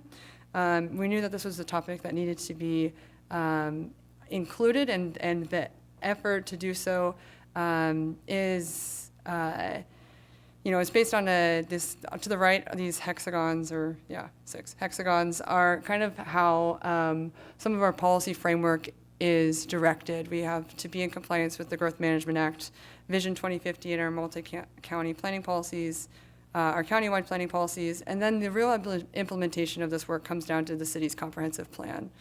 In an effort to determine the best approach to addressing DEIA in the comprehensive plan, we brought 3 options to the comp plan update ad hoc committee and discussed the benefits and drawbacks of each of them. One of them would be, do we have a separate chapter to talk about diversity, equity, inclusion, and access? Do we incorporate goals and policies on DEIA throughout the entire comprehensive plan? Or do we keep the DEIA goals and policies together but include them in chapters paired with a single chapter? So on April 7th, planning staff met with the diversity committee, and after a brief planning or staff presentation and through the commission discussion, the commission recommended that city council or the city follow option 2 above with an emphasis in the introduction. The recommendation was then shared with the comprehensive plan ad hoc committee, who concurred with the approach. So here is a snapshot in time of where we are with the chapters of the comprehensive plan. Land use, natural environment, and the introduction has already gone to Planning Commission and been briefed. We're currently working on the Shoreline Master Program, transportation, this new chapter, centers, and arts, culture, and historic preservation. And we're also actually already working on the economic development chapter, but the ones left behind are yet to be really made much progress on. Any questions? Well, there's probably a lot, but Lydia has had her hand raised for a long way, so we'll start off with Lydia. How are you in the Denver airport, right? Yes, I am. Thank you so much, and Chair Dolby. I have several questions, well, a question but comments. Thank you so much for doing this work, and I do appreciate the process that has been very inclusive and reaching out to the community to say what they want. I'm surprised that housing ranked, I think, 3rd from your chart that I saw, but I could have been wrong. But at the same time, it ranked very low compared to the other 2. So I wonder how people attribute that for it to rank so low. But that said, my comment then is, with DEIA process, are we reaching out to other multi-ethnic or other communities very well. And if we're not, I think there are 3 communities that are here that are very strong and heavy, like the Korean community, which has the quarterly meeting. So maybe having the same survey, just dedicating one of their quarterly meetings to that, and Black Collective, same thing. And the Hispanic community, and I did see El Centro de la Raza, but I don't know if that's what you're doing. And so there's there are other ways of reaching out to the other communities, but I think it would be good to go to them when they have these quarterly meetings. So that would be my recommendation, just to get more inclusive ideas. But if you can just answer, if you have an answer for the housing part of the polling, I would really appreciate it. But if not, good. I guess I'll say that when Engage FW, this website that's or the platform that's hosting the survey, when it was shared and kind of went viral in public, there was a lot of sharing from the public market people themselves. So I think that there's maybe a lot of interest that kind of was generated there, but I don't know exactly why housing wasn't super popular. This is only for one part of downtown. This is just TC3, and so that's the discussion was kind of framed around just that property, or the survey was. And, okay, so as far as being inclusive, are these options available to us? And if so, can we move forward before we close that chapter to be inclusive, more inclusive, I should say? Is that in reference to the survey question? Or, the way you've had the polling, people doing the sticky notes and showing up and reviewing and looking at the plan that you have, the maps and everything you did at the PAC. But we could also do the same at the quarterly meetings for the Korean community, for the Black collectives, and as well as maybe going to the Hispanic community and see what their thinking is. And that would also reflect the inclusivity of this process. I think that's a wonderful idea. And we've met with a couple organizations one-on-one to hear from the leaders and the executive directors of these organizations to get an idea of what is best approach or best practices. If there's any accommodations we would need to prepare before we go, whether it's interpreters or resources made available during the time that we take to talk to them. So we are working on that, but yeah, there's never too much community engagement. So I appreciate that input, and we will keep working on making it a really inclusive process. Thanks so much. Thanks. Councilmember Walsh, you had some questions? Cheney, what is the definition of activity unit? Was that the right? Yeah. Yeah, activity unit. Yeah, activity unit is a way to kind of standardize between employment and housing. So it's not looking at just jobs or just population. An activity unit is a way to calculate or have an idea of the density, and it combines them both by the acreage. So how many housing units there are in the acreage, and how many employment I opportunities are could within calculate that. I know off the top of my head that there's, I think, around 1,400 housing units downtown within the city center core. Mm-hmm. And then the jobs, we will have fairly recent data for that soon. That's been requested from the Employment Securities Department, but off the top of my head, I don't know how many jobs. Okay, all right, thank you. Mm-hmm. I have a couple questions. Thank you for the report and the new map of Federal Way with the drawing you put there. That was pretty creative. But I question, with people working at home now, does the data that Jack just talked about, does that skew the data because they're actually doing business in their home instead of going to the office? It makes it more dense. Would that skew it? That's a good question. I'm not certain on the considerations that COVID has had on the employment numbers and location.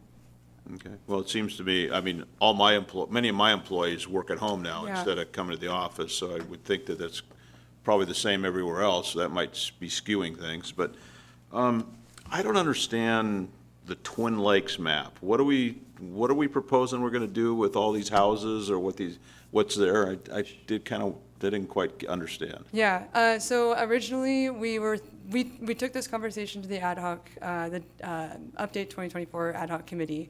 And we had originally proposed, well, this is a sub-area plan. The countywide growth center is going to have a sub-area plan. City center is a sub-area plan. Right, I Why don't we understand that. create one chapter, center's chapter, with all these sub-area plans that meets the criteria?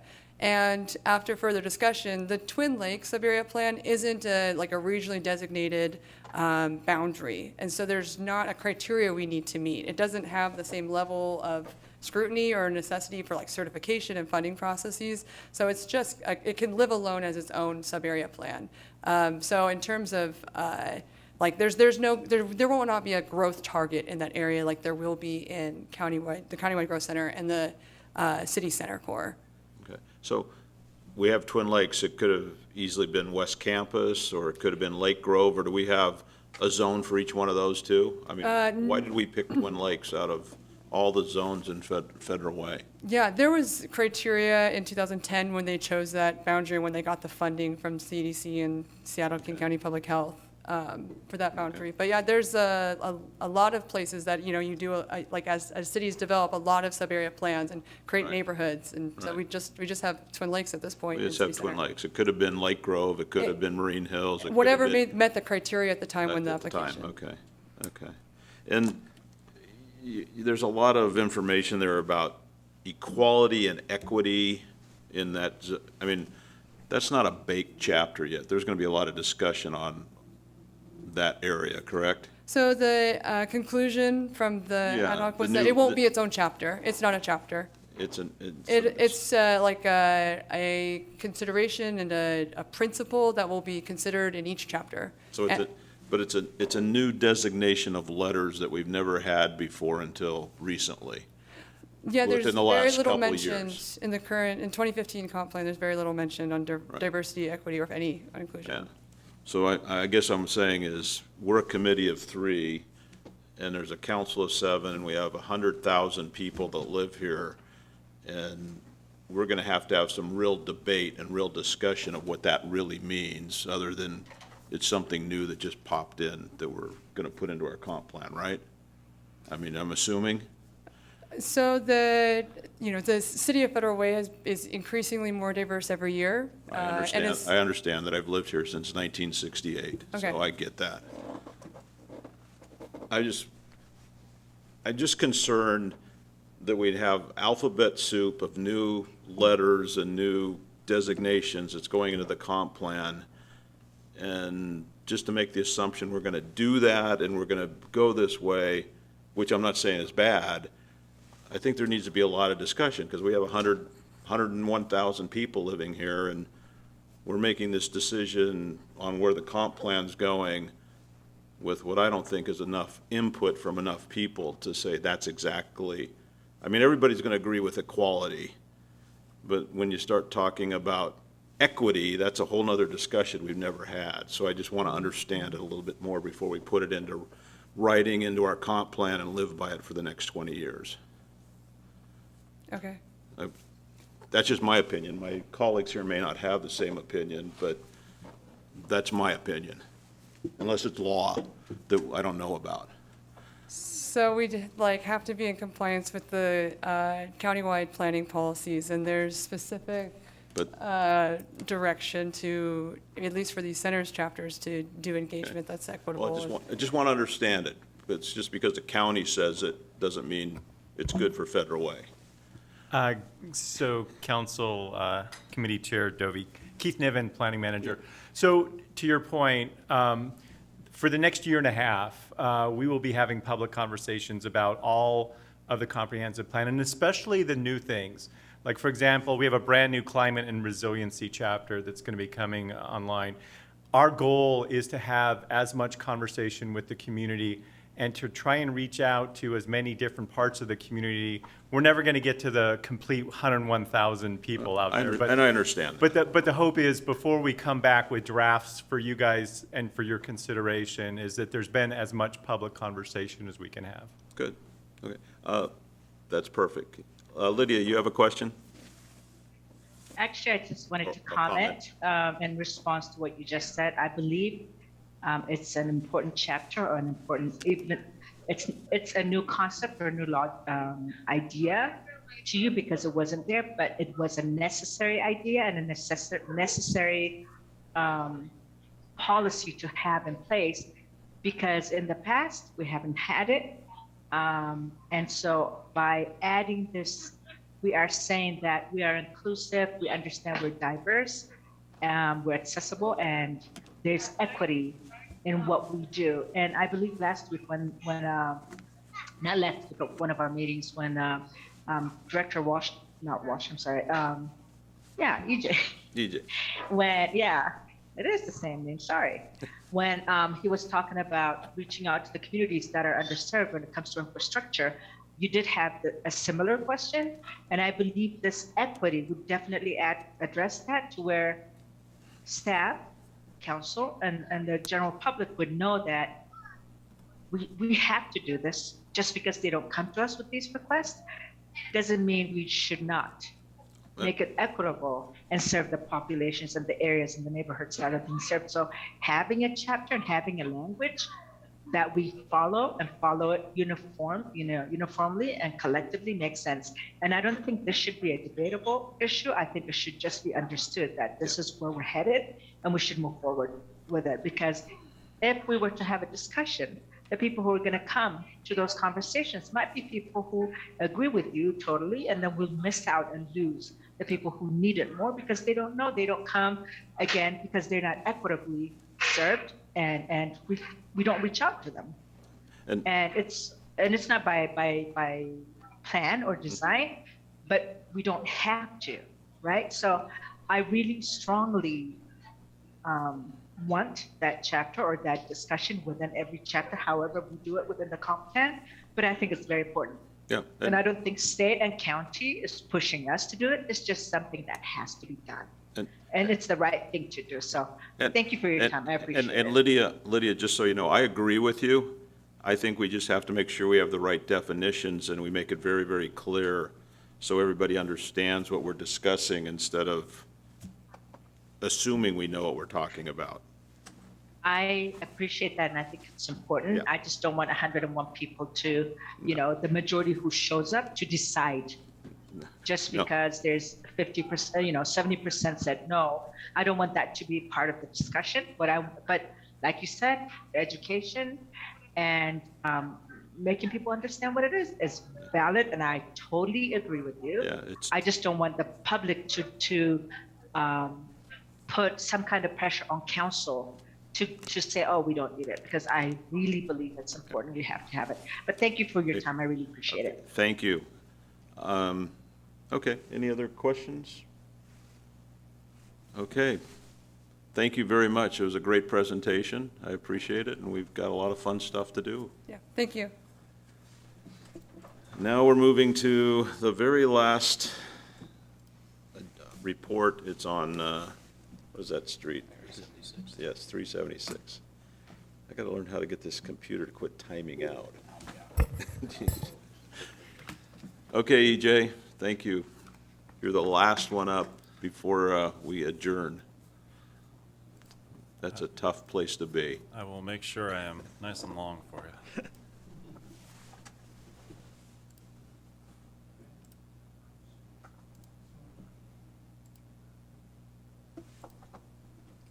On my calendar, I'm show that we end at 7:30, so, I mean, we're expecting a 35-minute. I don't know that I have that much. I think, at least 7 minutes, There we go. right? All right, good evening, committee members, Chair Dovey, and members of council and the public. My name's EJ. Oh, before you start, can I preface, the reason we're having this informational presentation by our director is we've had citizens come forward to talk about this. We had one tonight that came and had public comment. We got what do I want to call it? Signatures of a bunch of people, 260, that's a lot. And we had some public comments. So I asked EJ to come forward and give us an update. There is no action. This is information only. Correct. So the policy question is it's information only. So the location we're talking about is down on the south end of the city. It's 376. You can see on the King County parcel map on the left-hand side, a little bit larger, and then on the aerial version of the King County parcel map, it's the missing segment. The existing 376 comes across from where 373rd crosses I-5 to a dead end, and then 376, which was built as part of Regency Woods, comes down and dead ends at that property line. So as background, the city has gone through a couple different iterations with requests from property owners down here to rezone that, which is really what precipitated a lot of this conversation. For the rest of the presentation, there's a couple different variations on which properties are included and excluded, but the box you see in red on your screen is really what's driving this conversation, and the request to build housing in some variation of that box, depending on which version we're looking at. So the city's responsibility from the comprehensive plan that Cheney just finished talking about, the current one, the city is responsible for managing the overall street network and maintaining level of service with development, identifying transportation projects, programs, and strategies to balance traffic loading across the street system. So making sure it gets spread out is effectively what that says. And then enhancing traffic circulation and access with closer spacing of through streets where feasible, and limiting the area to be served by a single access point commensurate with plan density. So these are all directly out of the current comprehensive plan. And really what it boils down to is, as a city, as the Public Works Department, as the City Council, we're responsible for managing the overall grid at a macro level, and making sure that there's an efficient movement of people, services, and goods through the city. So a little bit of a historic context before we get into the conversation that we're here for tonight. On the left, you see the Regency Woods plat map that was approved by King County before the city incorporated. And the red circle is a blow up, or the image on the right is a blow up of the red circle on the left. And it's hard to read on the Laserfish copy that's in the King County records. But at my cursor, you can see proposed access road to Milton Road, plus or minus 600 feet. So this was originally a requirement of the plat map that ultimately did not get constructed, but you can see where this King County did require this connection as a condition of the Regency Woods construction initially. The final plat, which again on the left-hand side, you can see that requirement got removed during the construction process, and what resulted was the picture on the right-hand side that we see today. That is the dead-end street with a barricade on the western end.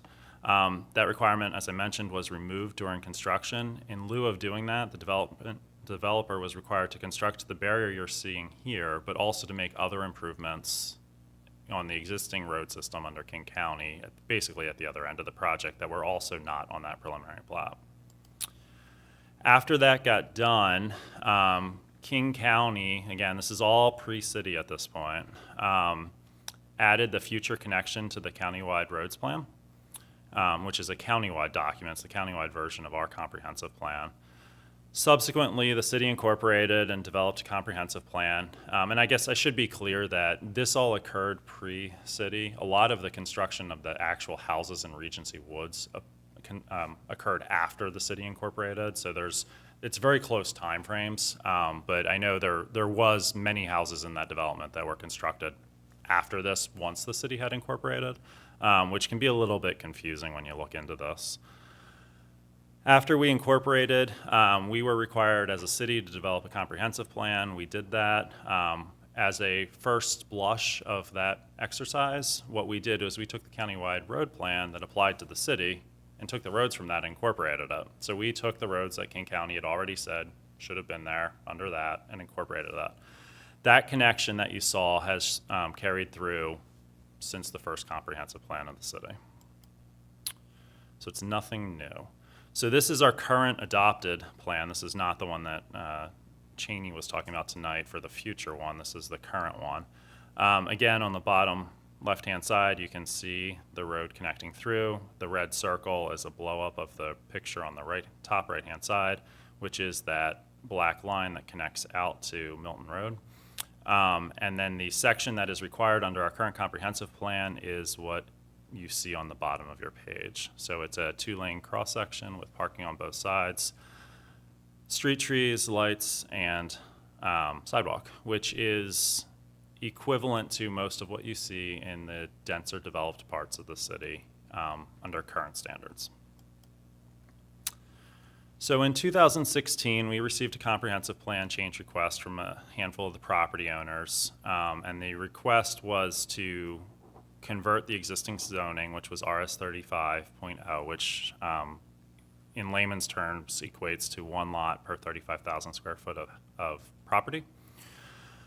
The original request was to go to, initially the request was to go to RS 5.0, then the request got amended to go to 5.0 or 7.2. The initial request that came before the city council based on feedback from Regency Woods was actually denied. Then they went back, there were more property owners that were added, it went through the docket the next year, and this was a multi-year process. And the end result was that the amended zoning became RS 7.2, which equates to 1 lot per 7,200 square feet. To put that into context of what we're talking about, it's about a 40-acre rezone. The former zoning on that property combined would allow for 33 houses. There was approximately 21 at the time this zoning change happened. The amended zoning, the RS 7.2, allows up to 231 on the same area. So it's significantly denser.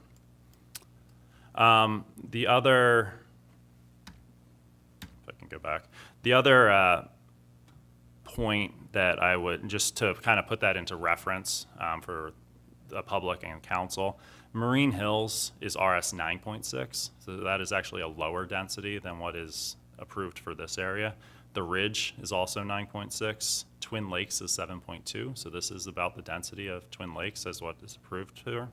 Regency Woods to the east of this is also approved as 7.2, so this was approved at the same density. So as part of this comprehensive plan change process, there was not a plan formally submitted as part showing a proposed layout. This was it's a planning level exercise based on density, based on land use, based on facilities, and a number of other criteria.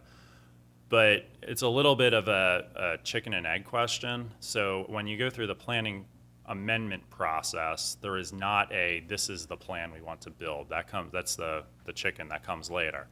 But what they did tell us, or what the city did know at the time, was the goal was to develop a range of 130 to 180 houses on this tract, which is a little bit less than the maximum allowed.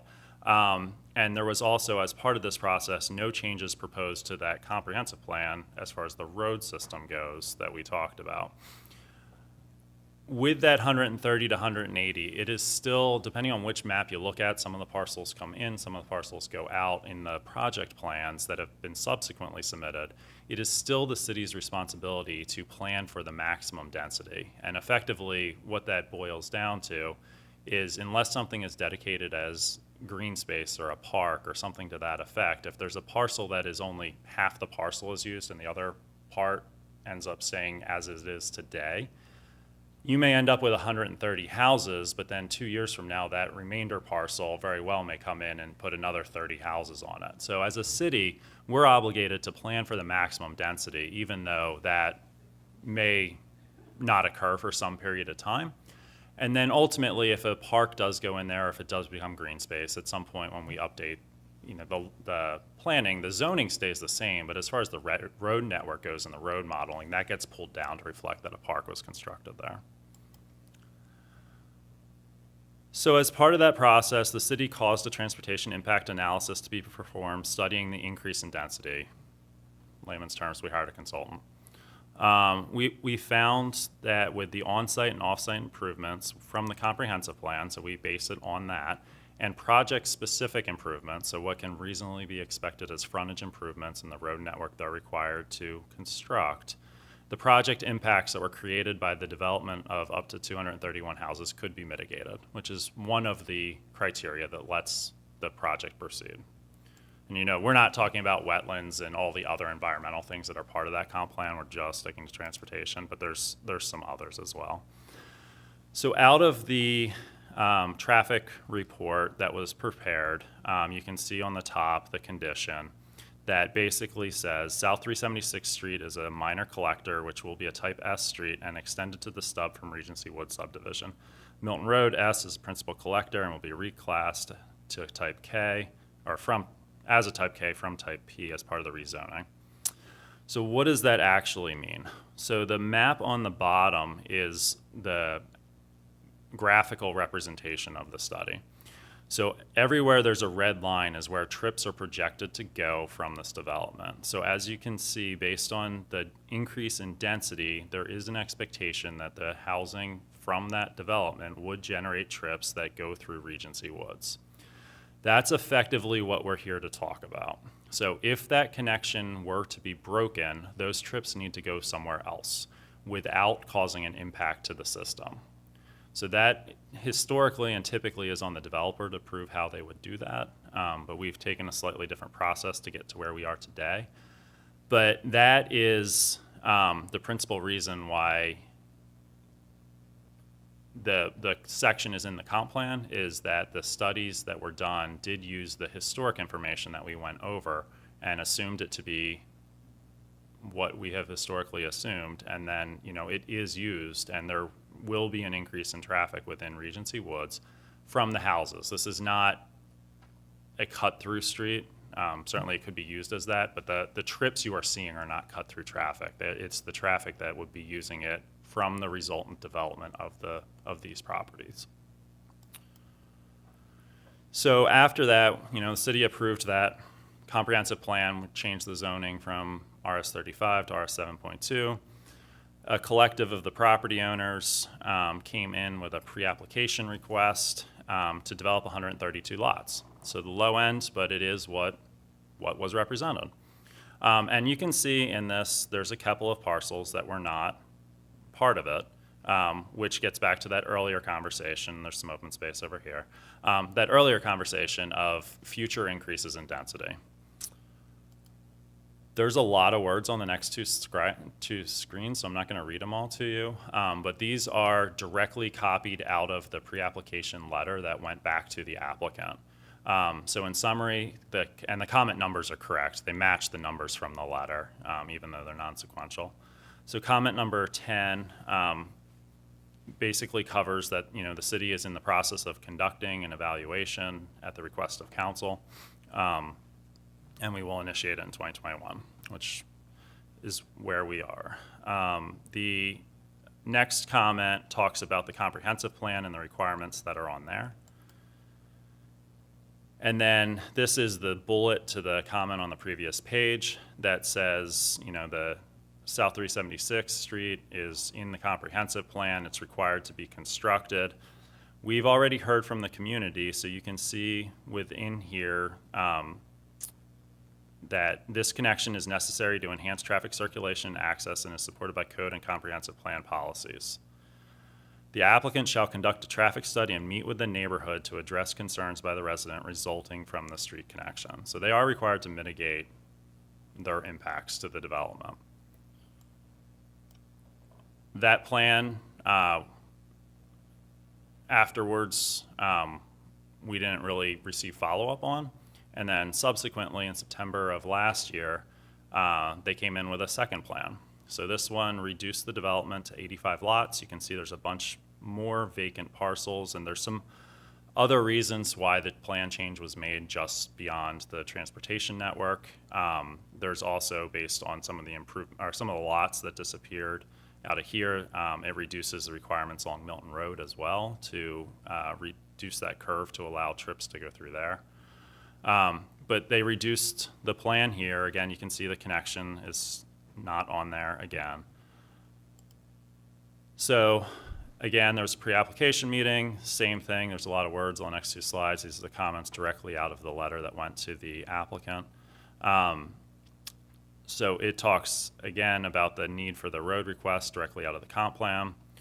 Again, City Council has directed us to study this, which we're in the process of doing. And then the applicant is responsible to construct what's in the comprehensive plan for this development. And it goes over the section again. Again, the same comment about there's an expectation to work with the residents. And then this was new in the more recent letter, and this came out of conversation during the pre-app and subsequent to it of, could the connection functionally be made without effectively being a direct line between the two ends of the road? And at the staff level, we said yes, that is something that can be done. If the purpose of the connection to distribute the trips is maintained.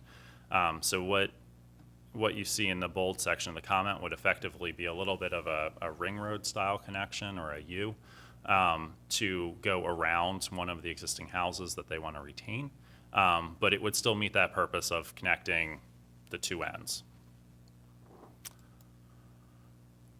So the city's review and what we are working on right now is during the comprehensive plan and pre-application meetings, the applicant was informed that they could conduct a traffic analysis and request a comprehensive plan amendment to remove this section. The onus would at that point be on them to actually come up with a traffic modeling and prove that either the connection was not supported with an increase in zoning density or what could be done instead of doing this.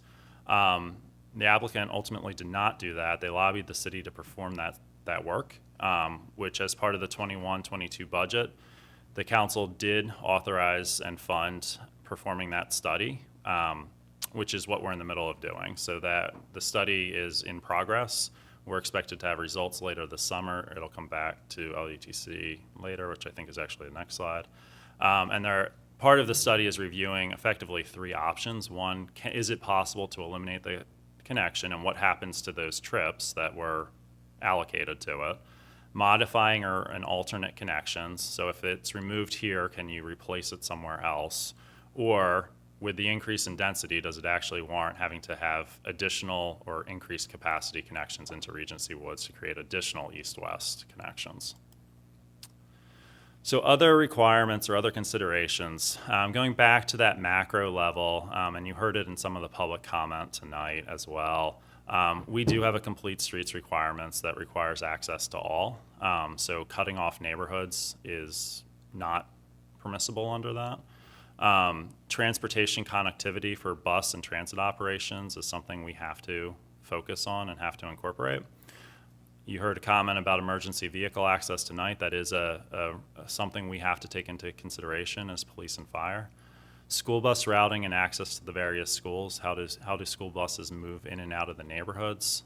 Going through Regency Woods and going all the way back around Wild Waves to come back down to this neighborhood is something effectively the school district would need to sign off on. Future consequences and challenges of modifying the street system. This is it sounds a little bit like a catch-all. It's the one that most of the attorneys cringe at, frankly. So we, as a city, are responsible for maintaining that street network. If we do something to remove that, we will be challenged by outside agencies and outside groups. Connecting Washington, Evergreen Coalition, the Green Line Coalition, which are two big bike advocacy groups. Basically, they have the authority to come to us and say, you removed that at the request of a specific property owner and you neglected to take into the consideration the entire city. And what you have done is you've actually created a hardship on others, and they're responsible for identifying that. And we will end up in court with them over this action, if they challenge it. So that is, on one hand, yes, we absolutely need to be responsive to the neighborhoods at a micro level. On another hand, we also need to be responsible to the overall system and the impacts we are creating for other users of the system by increasing density, by allowing development, and not having connections. So next steps, and I hinted on this already, the consultant is working on the analysis. Once we have it, which hopefully we will have it towards the end of this month, staff will review the findings. We will be back in front of LUTC in the future. Timing-wise, ballpark guess would be August, September timeframe. Depending on the findings and future feedback at LUTC, there's a couple different pick your own adventure story choices we got here. One is no change to the comprehensive plan. Effectively, the study says it's needed in its current form, and there's really not anything you can do. Option 2 is to review removal or modification of the South 376 connection from the comprehensive plan. That would effectively start the docketing process for a future comprehensive plan adjustment. Or 3, if the study says that, hey, we as a city increase the density and don't have enough traffic network to support the increase in density based on updating land forecasts and everything else that's changed since this work was done in 2018, it could potentially require additional connections or other changes to increase road system capacity throughout this area. And that may look like a number of different things. I'm not going to try and speculate on what that is, because frankly, it may be things going the opposite direction from this project, not towards Regency Woods. But it could show that, effectively we need to do more, not less. Depending on future work, potentially modifying the comprehensive plan, one of those choices above could happen during the 23 or 24 docketing process. Basically, if we get this work done in a timely fashion, it would end up on the 23 at the earliest. The 2022 one is obviously already underway. There was a comment too about staff have the ability to waive requirements from the comprehensive plan. We do not.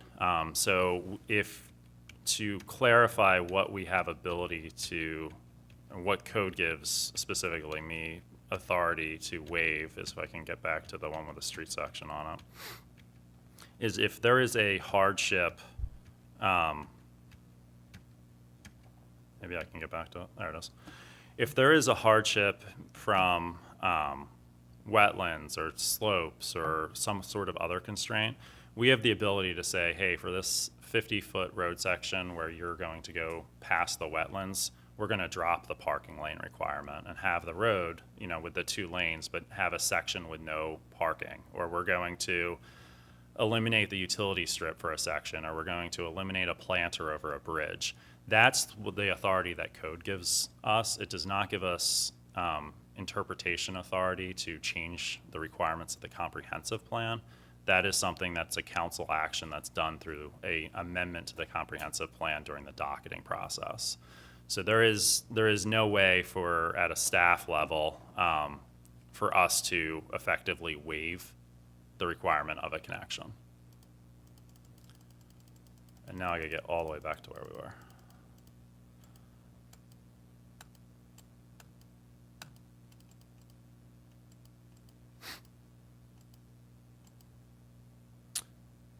With that, I'm happy to answer any questions. Councilmember Walsh? Yeah, actually, could you back up the slides a little bit to the last, I'm trying.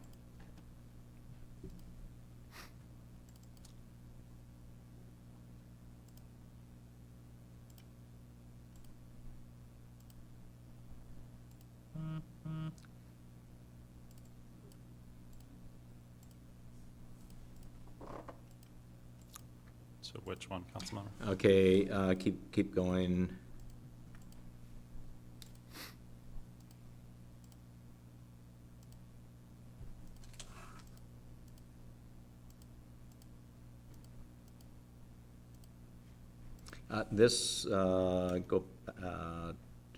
I can't see the bottom of it right now. Okay, no, not that one. The other plan map? Yeah, okay, okay. Which is this is the latest one that they proposed, right? It is. So this one's at a pre-application meeting, but they have not, at this point, submitted an application to advance the project. So there is no project currently. Okay, but with this one, there was no connection, Correct. correct? Correct. It would be right here where the cursor is. Right. And it looks like, is that a wetland in there? So the consultant has said it is. It has not. Again, it's only been a pre-app, so we have not reviewed that. So with this plan right here, would that, if that were approved, there wouldn't need to be a connection, correct? So this is not a plan we can approve. That's not a plan you can approve? No, so this is what they've submitted, but this is, it has to meet the requirements of the comprehensive plan, so there's no connection here, so staff does not have the authority to approve this plan. Okay. And you're saying that if the, can the council do anything to make this type of plan work? It would be amend the comprehensive plan, which is the process to go through, and then we have to identify where the trips from that maximum development go if they do not use this, and whatever requirements are required to mitigate that. So there's a process, it's a long process, but yes, there is a process to do it. Okay. And so why, I mean, why do according to the comprehensive plan, why do the trips need to, I mean, I'm a novice at this, so anyway, why do the trips need to go through, part of the trips need to go through Regency Woods rather than simply on Milton Way? A lot of it's the capacity of the roads, so as they exist today, and how far you want to chase improvements. So that's definitely a part of it. The other piece of it is, you know, whenever we look at amending a plan, we don't start from scratch, we start from what was approved. So as part of what the existing comprehensive plan at the time was, is it required, you know, going all the way back to King County, development of any of these parcels in here required the connection. So that was effectively a base assumption, which makes sense from a lot of other planning perspectives with the transportation network. Or, you know, the option effectively, if this is removed from a planning perspective, is where do you connect into some of the other cul-de-sacs in Regency Woods, which would involve most likely taking houses. So from a very fundamental level, it makes sense that that's the starting point. So if that effectively, and which is what was in the comprehensive plan, there was no request to remove it as part of the original increase in density. So as a second request would go through to remove it, that's something that gets looked at, and right now we don't know the answer of if that's feasible, and if it is feasible, what do you have to do to mitigate the trips that have been assigned to go there as part of the development of this property, going all the way back to pre-city. Okay, and now on one of the some of the other slides, you said that one of the requirements was for the developer to consult with the neighbors and Correct. and stuff. And so what kind of, what does it mean by that the developer needs to consult with the neighborhood? So that's a fairly common requirement, and you know, there's a couple of different methods to do it, but you know, it involves some sort of community outreach and soliciting feedback on the development. Essentially, what don't make the connection coming from that development translates to is don't develop this property. Okay, so basically, if the neighbors were, you know, 100% or 90% saying, hey, we don't want this, then it would mean that they simply would not be able to develop the property. No, it means that they're required to mitigate the work. So it may mean signage, it may mean constructing improvements within the neighborhood to slow speeds down, it may mean constructing the improvements in a way that a truck can't use it and signing it no truck entrance. The neighborhood doesn't have necessarily the authority to say no development. They have the authority to mitigate the impacts of the development. But effectively, the message that is coming from the community in this area right now, and what the petition effectively translates to, is if they don't want the connection, what they're saying is they don't want development of this property. There's not a develop this but don't make the connection. That's not in the current comprehensive plan, that's not a viable option. So if you don't want the connection, really what they're saying may not be their words and it may not be their intent, but what the result is don't develop the property. Okay. All right. Thank you, EJ. Sure. Councilmember Norton? Thank you for your presentation, EJ. Okay, so I have a question. So, you know, I live in Regency Woods, And we've only got 2 entrances. One goes through Brittany Lane off of Milton Way, or whatever that road is, that goes and turns into Milton Road. And then we've got 19th Way South that goes down through, which is the part that you're proposing to extend. And from what I see here, it looks like this neighborhood would have 3 entrances into it. And we've got, I think we have 220 homes in Regency Woods. I'm not sure. I know it's Roughly over correct, 200. Yeah, you're roughly correct. So why is it okay for us to just have one road that comes in and then a little side road from Brittany Lane? And that this one needs 4 main entrances to it, and it's got less than half the amount of homes. Well, so there's a couple different answers to that. One, and I think the key one, is Regency Woods, going back to that plat, was approved under King County before the city incorporated. So the plat that you see here, that's really, really tiny on the left-hand side, because it's a 24 by 36 inch plan in reality, is not something that the city would approve today. This wouldn't meet our current requirements or code. So if a developer was to come in and propose this today, the answer is it would not be approved.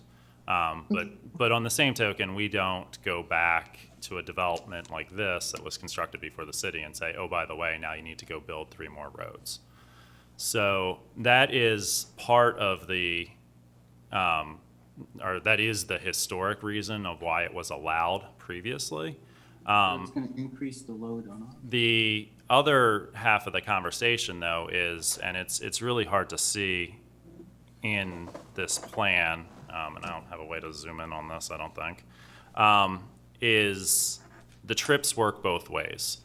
So kind of to your point of Regency Woods has limited ingress and egress, and I know there has been a couple challenges with actual emergencies with fire where they haven't been able to get to certain areas in the neighborhood when they needed to. It goes both ways, so that, you know, part of the problems that need to be solved under the comprehensive plan is how do we get additional accesses to Regency Woods? And certainly there's a point of the future potential property owners from the development of a housing development using this to get out going eastbound. The reciprocal is also true that the residents of Regency Woods can use this to get out to Milton Road, and be that go to Fife or come up on the west side of Wild Waves or cross 373rd to get over towards Pack Highway. So the opposite direction is also true, and that is, to your point, there are limited accesses in Regency Woods. That is something the city needs to address. You know, and you're back to that, how do you do that? You know, is it really in anybody's best interest to extend some of those cul-de-sacs to the north of this connection out to Milton Road, which would involve taking houses? Right. Okay, because I've never really noticed any issues. That's why I was asking, is because I feel like we don't get traffic jams or have, since I've been here for 12 or 13 years, and I've never noticed any issues with traffic jams or anything like that. And it just seems to serve, 19th Way seems to serve us pretty well. And then my next question is about that wetlands down there. So on the southeast side, so that would have to be relocated, right? Potentially. So going back to the earlier answer, this is what this was a pre-application meeting. We do not have a formal application for this project at this point. So the city has done no review of the wetlands. So that is what has been represented, but we frankly haven't even seen the consultant report that established that. So maybe. If it's listed as a federally protected wetlands, because I've already looked it up. So if that's what I found, that my information could be incorrect then, Well, is what you're saying, it could be reclassified at this time? So maybe not reclassified, maybe reclassified, maybe not. You know, when you look at the federal mapping, it's done on largely on topography maps using satellite information. So when you actually get boots on the ground, you may find that the line is 30 feet this way or that way. It's not necessarily that the wetland's gonna not be there or it's gonna be some different type of wetlands, but the accuracy of the line dramatically increases when you go out and do an actual delineation. Okay, and it's part of the because from what I understood, it's part of the Hylabos wetlands. And is that a federal or a county, or what is the Hylabos? Can you educate me on that? Is that? Sure. So I don't know the answer to if it's part of Okay. the Hylabos, but what the Hylabos is it's a drainage basin.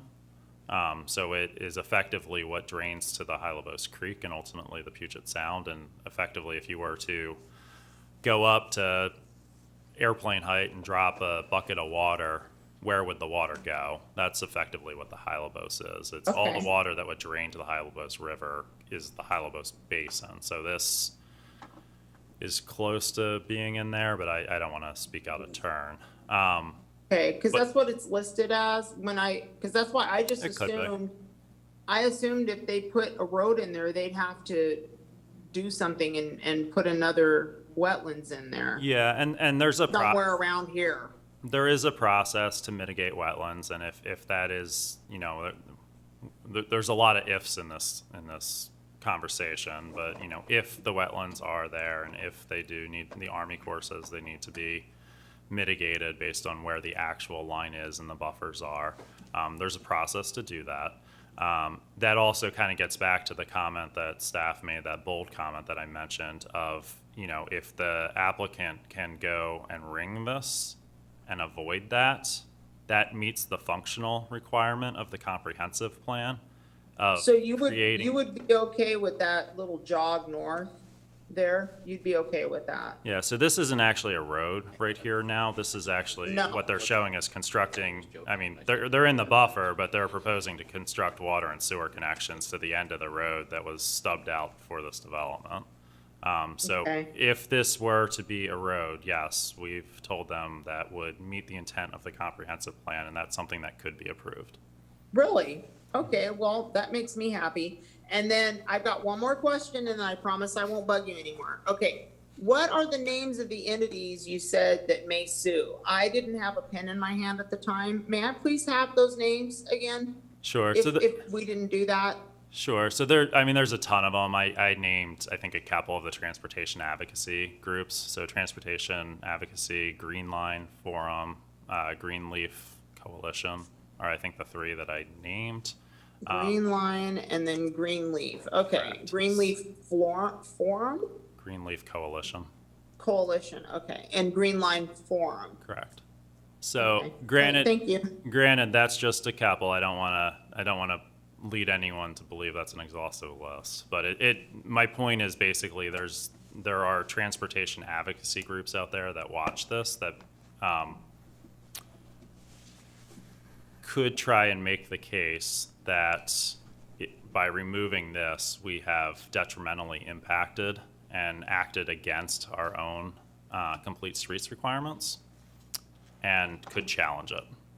Okay, but that little jog that I'm seeing there, that Yes. comes out from 19th Way and then goes up, if they turn that into a road, then you guys would be okay with this, if they turned it in and actually submitted this plan? Yes, that's what we told them. Okay, all right, thank you very much. I appreciate you answering my questions. Sure. EJ, I have one more question for you, since we're talking about this. Who bears the cost of building the road? The cost of, Well, it's, we have it in our comp plan that it's got to be connected, and for some reason, the developer doesn't want it connected, or it would be connected if there was a developer. So is the issue really somebody who wants to build houses doesn't want to pay for the road? I would tend to agree that's certainly part of the equation. I mean, I obviously can't speak on the No, developer's we can't behalf, speak about it. I'm just asking the question. We have 40 acres. It was zoned from 35 to 72, so it's very valuable land potentially to a builder. And this has been gone on for a long time. So if a developer really wanted to develop it, either they don't own the land, or they're afraid to spend the money to invest, to build the road, and they're waiting for the city to do something for them. Is that kind of what we got going? And we're not gonna build the road, 'cause it's No, so I mean, there's nothing, the trigger to build the road is the development of additional houses in this area. So no houses means there's no requirement for the city to build a road, which is where the nexus comes in, that if someone wants to develop these properties, there needs to be a transportation connection to make it work. Yeah. There are certainly any number of reasons why a developer may or may not choose. Financial is typically a very large one. But, you know, I personally can't speak to how Okay. the developer wants Well- to pencil this project. Yeah, okay, well, we'll just pass on that. Okay, so, any other on your presentation? Okay. No, that was. Thank you very much. Before we conclude, I just wanted to make 2 comments for, I guess, everybody. We're gonna, on the next meeting in July, we're gonna talk a little bit about school impact fees. It's been brought up at some meetings about what the impact fees in Federal Way are versus all the other cities. So we'll be getting a briefing on that. And then it's been asked that we get a definition at a meeting of what the levy lid lift downtown core is. So, you know, we have that, Tim Johnson, when he was here, talked about the ability with the levies downtown for parking and different things. And a couple council members have come to me and asked if we could get that on our agenda in the future to get a better definition of what that discussion is and what that actually is. Sure. And we don't have to do it in July, but I'm just bringing that forward so that, Yeah, so that's typically part of the economic development Yeah. conversation. So I will certainly talk to Brian. Director Davis and see when we can make that happen. But we can In the certainly have the future. conversation, yeah. okay. Thank you all for attending and. the great- Jack, hold on. Can we also add to that opportunity zone? Opportunity zone is a federal program that allows investors to invest in a specific area to help spur economic growth and job creation. So I would just like to know about the opportunity zone. The business, Yes. the Trump Business Opportunity Zone is what you're talking about, correct? Right, the area is north of 320th from Pack Highway to the west, to Interstate 5 to the east, up to 312. Okay, good. Well, So- I'll get that on the agenda when we have some more time, but next, just letting everybody know, we're gonna get a little briefing on school impact zones next month. Thank you. Thank you all, and we will now adjourn. Oh, Thank you. okay, bye. Thank you. Bye-bye.